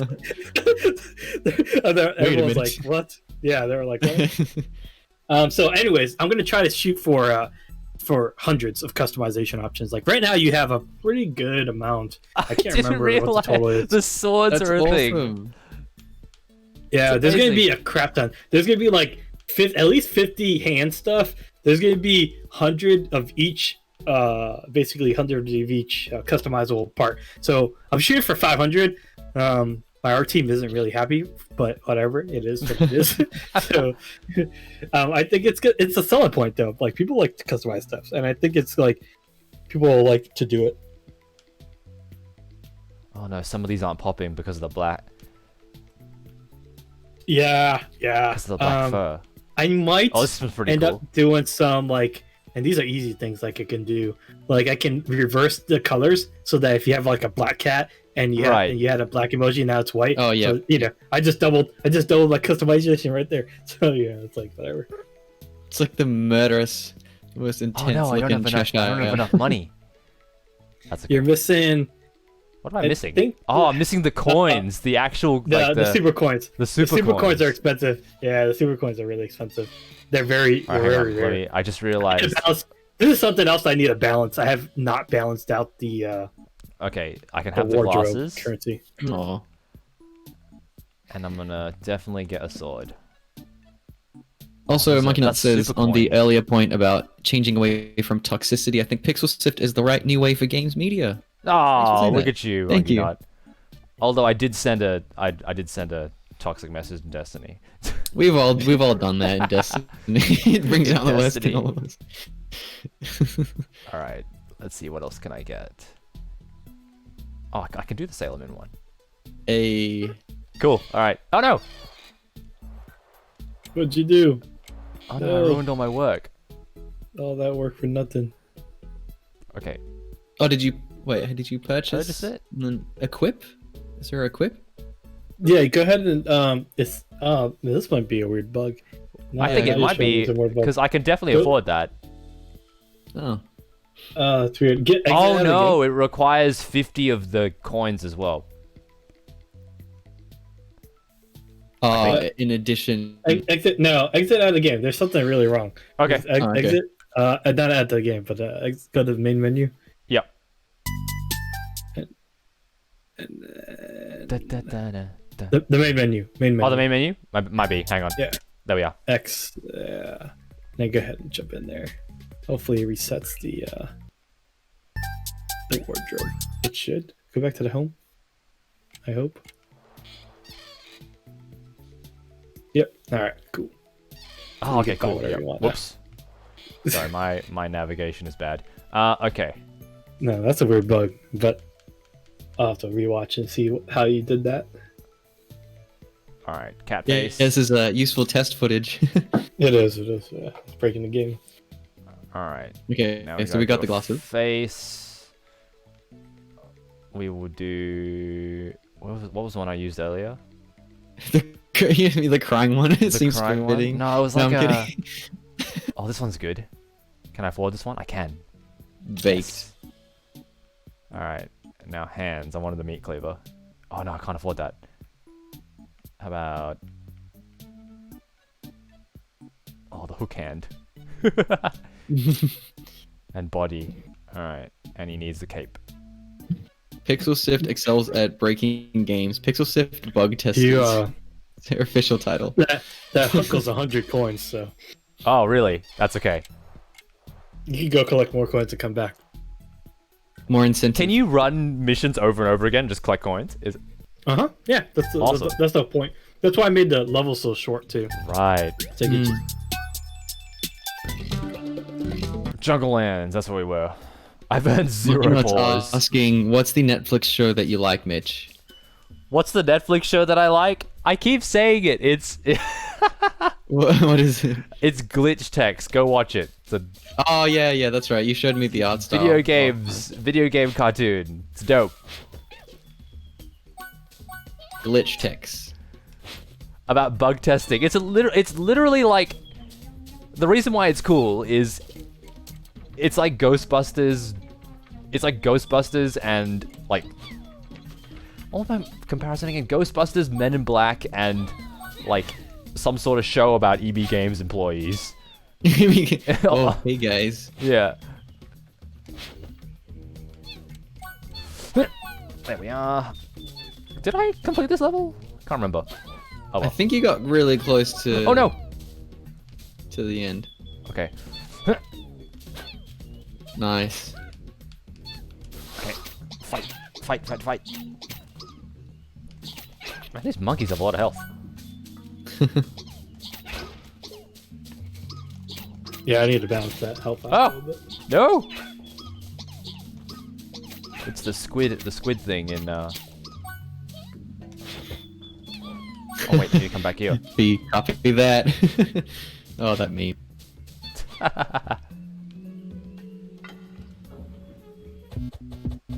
All right, nice. Definitely done that one. Whoa. I'm back here. Oh nope. Back to the Jungle Lands. Here we are. The jungle land. Go to the no. Go back. You ranked All right. 19th. Go to B. I'll go to The world. the world. Yep. Yeah. And then go to the right. RB. Yeah, Sandylands is open. Oh, okay, cool. Oh, so you didn't have to finish each set of levels to unlock new biomes? Oh, there's some that are still under construction. So Right. Oh, okay, once gotcha. yeah. Oh, okay, that's what that meant. See, I just assumed that was like I needed to get resources to construct those levels.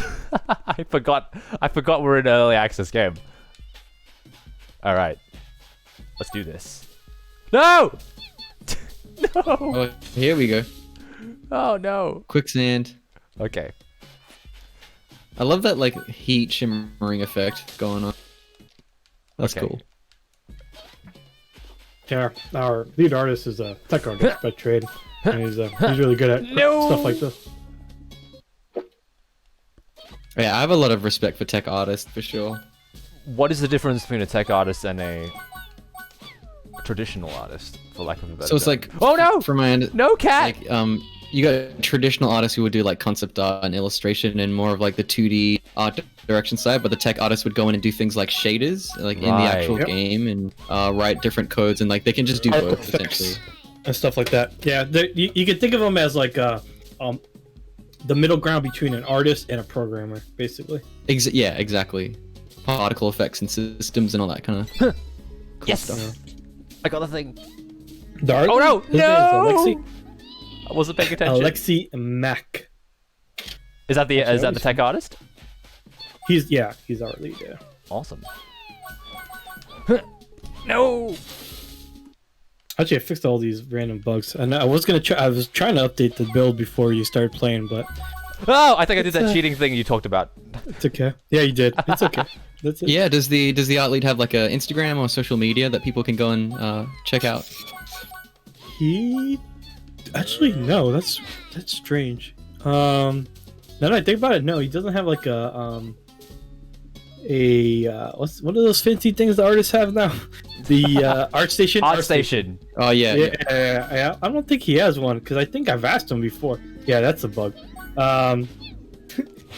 No worries. He has a LinkedIn, Alexi Mack, but does he have a Twitter? I think he has a Twitter. I don't know if he's very social on there. No. Let me see if I can actually find it real quick. All right. Oh, I'm alive. You sound surprised, Mitch. Oh, absolutely. Every time I fall and I'm alive, every breath is a gift, Daniel. I was definitely like when we played Sneaker last year. When we played Sneaker, Remember that? I felt like Yeah. Sneaker was definitely one of those games that we were playing wrong. Like it was, We're trying to like knock everybody out. I'm like, I Yeah. don't think you're supposed to. like it was this stealth game, but we kind of figured out that like as long as we took the player out, or took the enemy out, it really didn't matter if they saw us or not. There's like a great clip of Mitch just rushing someone like in the corner of a room, and the unceremonious thud of like a boot being slapped against your face still haunts me to this day. All right, hang on. You got this. So I can't find him because he uses this weird handle, like a dash and ed, and I swear that was his Twitter handle said, but I can't figure it out. And he's obviously not online when I want him to be online. So let me tell you a little bit about the team. Yeah, please go ahead. Absolutely. So obviously I'm head honcho, big boss, right? Whatever. I'm in Beaufort, South Carolina, East Coast of the United States. Shit. And then I guess in order of descending order, there would be my art lead, Alexei. He hails from Mother Russia. He's Russian. Well, actually, is he? He's definitely Russian. I'm pretty 100% sure. He's not from Moscow. I don't think he maybe St. Petersburg. I don't remember. He's from Russia though. Then we have my other programmer, Hike. His name is it's pronounced Hike, but it's Hayk. Right? I said it right. For sure. And then so that's him. He's from. Oh, I always forget. Somewhere in the Middle East. I can remember the Middle East. I think Albania. I'm like 99. The thing about him, he travels between two countries, so I can never remember which two countries. But it's somewhere in the Middle East. And then we have Rebecca. Rebecca, she is a 3D character artist, amazing one too, and she is from Savannah, Georgia. She actually went to SCAD also. Aha. And then we have Nick. Nick, he is from Canada, so he's north. He is so he's Canadian. And then we have Michael. Michael, so Nick was our 2D UI artist. And then Michael, he is our animator. And he is German, so he's Germany. He's from Germany. Oh my god. Then we have Julia, and Julia actually hails from Australia, so she's actually your next door neighbor. Oh, awesome. Hey. Yeah, she's Australian. Shout out to Julia. She's our concept artist. So that was 9 people, right? I think. Pretty sure I named off 9. Yeah, pretty sure I got you 9. How long was like when you put the team together?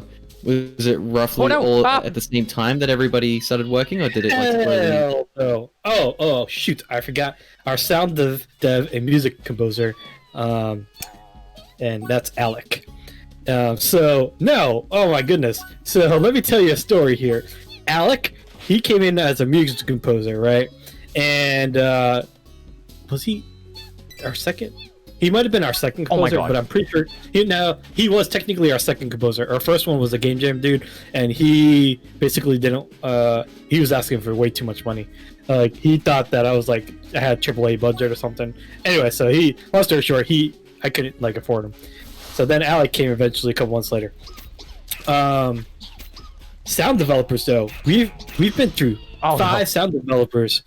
Somehow we've had I had the roughest time keeping a sound developer. They had a couple of them had some really good excuses. Like some guy, his dad lost his job, so he had to basically support his family, and he was a really good sound dev too. And so I lost him. Some guy, I guess I won't say he had a midlife crisis, but basically he decided that he wanted to teach Unreal Engine 4 to kids. Little kids and stuff like that. So he opened up a school or something. So I lost that guy. He was pretty good too. And I forgot. There's only one sound developer. I won't say it actually, but it doesn't matter. We went through a few of them, and so Alec, music composer, I asked him, "Man, can you do? I know you did sound effects for this game. Do you think you could do sound effects for our game too?" And he's like, "Yeah. I mean, I'll try. Whatever. It's worked out pretty well so far." So, long story short, now our core team was 3 of us basically for I don't know 4 or 5 months, maybe 6 months, and then a couple more came on, and then Julia, she's our newest member, and she came on February maybe. We've been through 2 concept artists too. It's tough, man. It's really tough keeping people on the project. I don't, not for lack of trying, for sure. It's just mostly people are flimsy these days. There's a lot of shiny things, and it's easy to get distracted by things. So, that is like cool. your team though, like Monkey Nut just pointed out, and I agree. Like super diverse, super distributed. You know, like a lot of people from around the world and all sets of skills and that kind of thing. You know, it's like a mini Avengers initiative. Yeah. So, that's a level design bug. Yeah. So that's basically what I want to do. I knew I needed a art heavy team, that for sure. And the reason I have so many, like I have five in our team. Is because wait, I have 5 or 6. Six on our team. Because it's only a programmer and then sound and then me. So that's 3. Yeah, everybody else is on freaking art. So that's 6 of them. In games, that's what a lot of people don't realize too. Is a lot of people don't. Some people care about the game mechanics and stuff like that, the game design a little bit. But no one cares about the program, right? The programmer side, no one cares about that crap. The art side, though, that's what like players see, right? And so it's got to be phenomenal in one way, shape, or another, right? So it's got to be you got to put it. Oh no! What are you doing? Why are you going into the quicksand? Let me justify that when I get back there. I thought we would go around it, so I thought I'd come over here and then jump. Try. No. If you want a hint, I'll give you a hint. Okay. But I don't think you can get there. The quicksand pulls you down and slows you down, so right. I think that's pretty much impossible. Can I jump down? You can jump from that corner though. Diagonal. Oh right. Yeah. Yeah. I don't know why I didn't see that as a possibility for me. I just didn't see it. This is why I'm not good at chess either. My friend would be like, you know you're checkmated, right? I'm like, what? And they go, yeah, you just lost. And I was like, oh, shit. So Monkey Nut's also asking, can we look up Julia, an artist from Melbourne? Monkey Nut does a lot of great art as well, multi-talented. Oh no! Let me see. I always tell them that I need their information, but oh what? No! I probably have their stuff somewhere.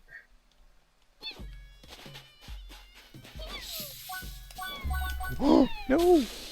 I'm rushing it. I mean, honestly, it might be easier if you're really interested in our team dynamics to jump onto our Discord, because they're on our Discord, so you could always PM them and ask them for stuff. But our Discord is really easy. Also, it's discord.gg/Neko Ghost Jump. Yeah, definitely. Please plug anything that you want people to check out and stuff. I'm gonna actually hop on that Discord after we wrap up too. I'm curious myself. Feel free to post links to that in our Discord. Oh no, Victor. Yeah, for sure. Spread the word. Where can I do it? I guess general chat. Stupid snake. Nope. Snake is not having a good time. Hey Fee, if you're still in the chat, those things in the background look like our Sporpinos that we made from MMORPG Maker. Oh, can you hear me? Yeah. Damn. Yeah, we can. Didn't mute. Can you? What the heck, Mike? Mute. Oh no! No, you got it. I got it. I figured it. Oh man! Look at all these boys over here. Yeah, hang on. Look at them. Oh, I'm taking them though. Let's do this. So I am Doctor Strange. Except I'm a cat. With that jump dash, you're more like Dr. Range. Am I right? That was terrible. Yeah, Fee, I miss those Sporpinos too. Like, wait, do we play it on your laptop? Because if so, can you just like take a screenshot, send them to me so I know they're still alive, killing all of our players? Oh no! Oh no! Ow! Oh. I panicked. You had us in the first half. Yeah. I've got this though. Nope. And I really hope perfect everyone timing. likes. I really hope you put a lot of effort into this "You Died" screen, Victor, because people are No. seeing a lot when they watch me play. Yeah, somebody mentioned I should probably up the art there, and yeah, I'll probably. That's definitely not the final version of the "You Died" thing, and it probably won't say "You Died." I'm trying to make it like it's definitely. I'm pretty sure I have it in the bag for E or E10 rated. Right. It depends on the platform, but I just want to make it like instead of like killing the enemies, you're not killing, you're just defeating. You're I'm trying to make it so that just make it silly things like I don't know. But, I don't know. Mario got is that away like a with killing death his counter? enemies for the longest time. yeah, I guess. Yeah. You flatten them straight up. Is there a death counter like at the end to see how many times you? Oh, please no. I know, but Perished? I definitely should I want to put a whole bunch of random statistics in there for sure. Aha. And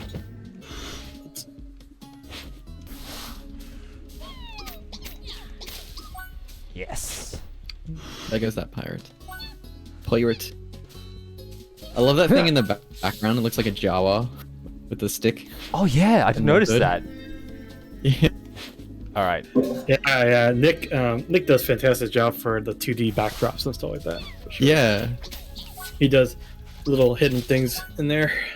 Little Easter egg. You should see the other ones. They Oh get no, that's all. Oh, That's all actually, I quicksand. do. I just thought of a question. Mhm. When you're going through game dev and figuring out what needs to be put in, and obviously there's like priorities and stuff like that. Yeah. Where do Easter eggs rank on your priority list? Because to me, it seems like they're just the most fun things to put in. Right. So it's always on No! my mind, but it's one of those feature creep. It's not I won't consider it a feature creep. It's definitely going in before the game launches, because I don't know if you noticed, but there's some hidden cats out here that you sometimes will see and collect. Well, you don't collect them; you just find them. So the story behind that is, and I think I might have to update the intro scene, but some of the cats fall out of the ship. So now you're finding your friends. You're basically Right. like finding your friends around while you're trying to get to the ship. Ow! And so so that's gonna be like Easter eggs. You're gonna get like special bonus stuff if you collect. all Oh, your okay. friends Nope. and Hang on. Nope. That the was game. complete. But Easter eggs, yeah, I definitely want to put like little secrets and stuff, random stuff that have nothing to do with completing the game, and into as many aspects of the game as possible. It seems like a game that can switch between perspectives, like this one. Exactly, It seems that it would yeah, benefit from that kind of thing. Exactly. Right. All right. Nope. Oh, I made such an error there. Ever.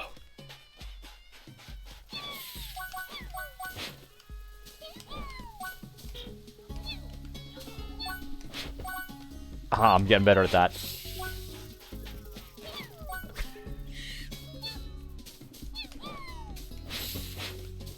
Okay, definitely need to fight these two things.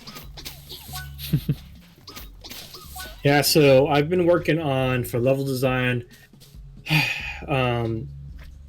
It's technically, I guess it's gonna called Fluffy Lands, which is after the Flamey Lands, which if you can figure that out, Flamey Lands is hell basically, and Fluffy Lands is heaven. But obviously, Oh my god, I'm alive. because I want my E rating and a whole bunch of other random stuff. I don't think I can even launch in China. Oh, say no! hell or heaven. So Yeah, they're that's a called big funny hang up little for a names. lot of people. Yeah, and honestly, it's not really any kind of weird religion thing. Anyways, I just wanted to have some kind of weird I guess inspiration. Like the boss, the hell boss, she's like, you could definitely tell she is basically like a she devil thing. Like it's Right. wait, do I have the concept art? Let me see if I can. Neko Ghost Jump Eternal. Yeah, we need like a killer heavy metal soundtrack now. Oh no! I like panic, and then I push too many buttons. Oh, how do I do it? I can't even link it. Oh wait, I can do chaos though. Oh! What? Speaking about Doom, actually, if you're interested, Gianni and I both did a feature story at the start of April with composer Mick Gordon and his process for creating Doom Eternal soundtrack. So if you're interested, please go check that out. It's a very cool interview. Really wish I had more. a lot of. I really wish I had a lot more of to do fun with that, but I pretty much had nothing to do with that. And now the news too with. Oh my god. He's not working on Doom anymore. Like That's pretty crazy. Like that story broke Yeah. like after you spoke to him. Yeah. Oh, no! That's because they had some issues, right? They had some issues between because I did remember seeing the story where they wouldn't the DLC he wouldn't be working with them on the DLC. Yeah. I think a lot of it is still very alleged at this point. Yeah, I don't want to speculate too much about what's happening. No. Yeah, well, I don't know anything about it. I remember seeing it on like Game Biz or whatever that website is. I was like, oh, that's interesting. I mean, yeah, I never played the Doom game, so or the new one, so I didn't really pique my interest. Right. Oh, waited too long. But it is strange though. Like,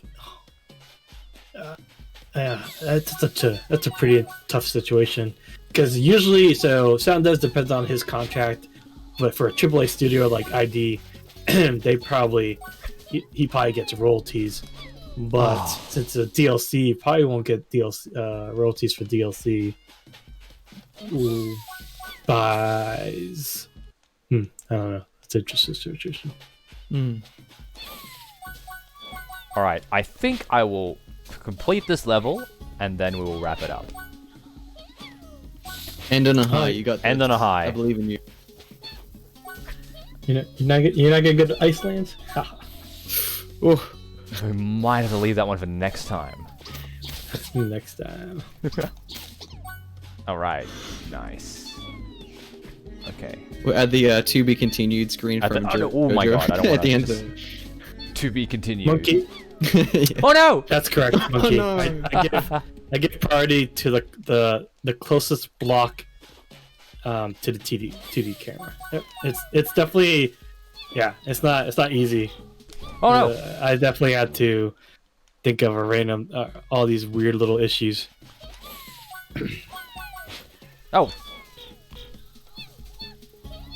Oh, cat can survive that apparently. Okay. Because that was that for me anyway. Like seeing one of the first few games to do like the 2D 3D switching was Fez. Right.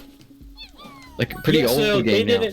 Yeah, so Fez didn't really do 2D 3D. They kind of did. They just did 2D. But it was like in switched 4 like dimensions. Oh. Yeah, Yeah. It was still 2D. It's just there was 4 sides to the 2D. That was this. When I played that, I was like, "What the heck?" That was an interesting game. Yeah, the only one that's like I said for this 2D 3D switching is kind of like Super Paper Mario. But Super Paper Mario has a weird mechanic. So if you're in 3D, every time you're in 3D mode, you lose health, which is such a weird mechanic. I don't understand why they do You it. mentioned that earlier. Yeah. I haven't actually. Damn. Do you lose all momentum when you switch? No, you should totally still be going. Okay, no in worries. that direction. Haha. No design, you wouldn't want to have a quicksand in front of a solid block because, yeah, exactly. Yep, a lot of the jungle, I still Oh, have no, to go back what the- and clean up and stuff like that.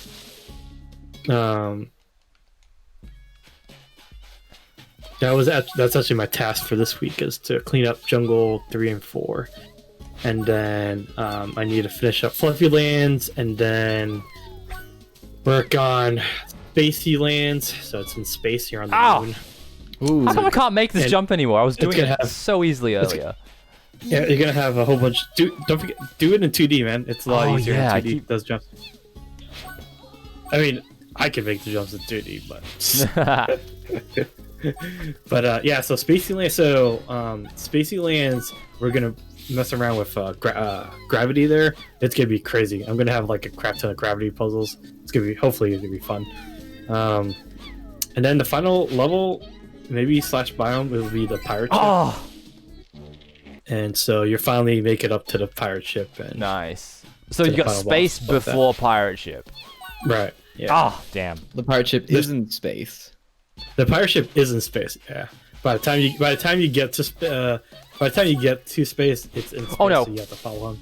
There's gonna be a whole bunch of little random. You'll understand it when you play it. You'll be like, oh, okay, so now we're in Space Attack. So because you're in Fluffy Lands, and then Fluffy Lands, opens up a. Right. I won't give out too story, but it's gonna be good. Nah, It's gonna be save some for the players when they get in there.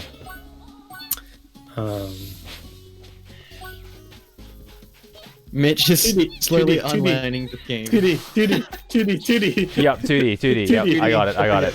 Okay. Okay. There you go. And I gotta go to 3D for this bit. Uh-huh. No, this happens to me. I unlearn games. This is very on brand for me. If you're in trouble, the point of diminishing returns. Oh no! Ah! Oh, no. So some quicksand you have a chance to escape it, but others you just don't. So I refixed that too in the next update, which will happen in the next couple days. Yeah. There was the new sand quicksand is actually new for this version, so I just put it in there, but I forgot to update the other ones. So no worries. I ended up doing I'll have to get already. around it. It's all good. All right, here we go. Yeah. Monkey Nut is asking. Just don't die. If you stay in ghost mode for more than a minute, does the cat suffer permanent damage? No, it should be. That'd be kind of funny. The ghost mode is also invulnerable to hazards. So like you can put the ghost mode on the ghost cat on like the quicksand and it won't sink. So because technically you're floating. Like a probe. Yeah, technically you're floating above the air, so it would never hurt you. All right, just above miles, 26.46. That movie. New record. I love it. Nice. All right, What's the next cool. one? What's the next one? I just want curious. Which one? You're in 3. I'm in 3. I see. Got to 4. Oh no, you got a low more. Yeah, you still have 4. Yeah. All right, well, that's good. I think that's a good place to end on a victory instead of me being in level 4 for the next hour. So my name is Mitch. This has been Pixel Sift Plays. I better make my camera big for this. And this has been Neko Ghost Jump, and we have the developer of the game right here, Victor. Thank you very much for joining us. You're very welcome. And so if people want to find out more about the game, where can they go? Website, easiest thing, has all the links. So it's nekoghostjump.com. NEKOGHOSTJUMP.com. And it has all our links, it has all social media, the Kickstarter links in there too. Steam page link is in there too. Everything that you need is in nekoghostjump.com.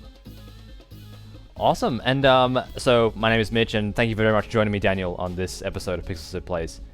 Thanks for having me. It was super fun. And a copy of this game of Neko Ghost Jump was provided to us by Burgos Games, and so thank you very much, Victor, for allowing us to have a peek under the hood and an early access at your game. It was very fun, and we had a good time. Of course, it was my pleasure. Thank you so much. All right, now that is... I think we'll just end it there. Thank you so much for joining us, and we'll be back this time next week, or this time tomorrow for a bit of San Andreas, or not San Andreas, GTA. We're gonna play that. All right. Felony Fridays. Felony Fridays. Tell your friends, tell your cousins, tell everybody. So, thank you once again, and we'll catch you guys later.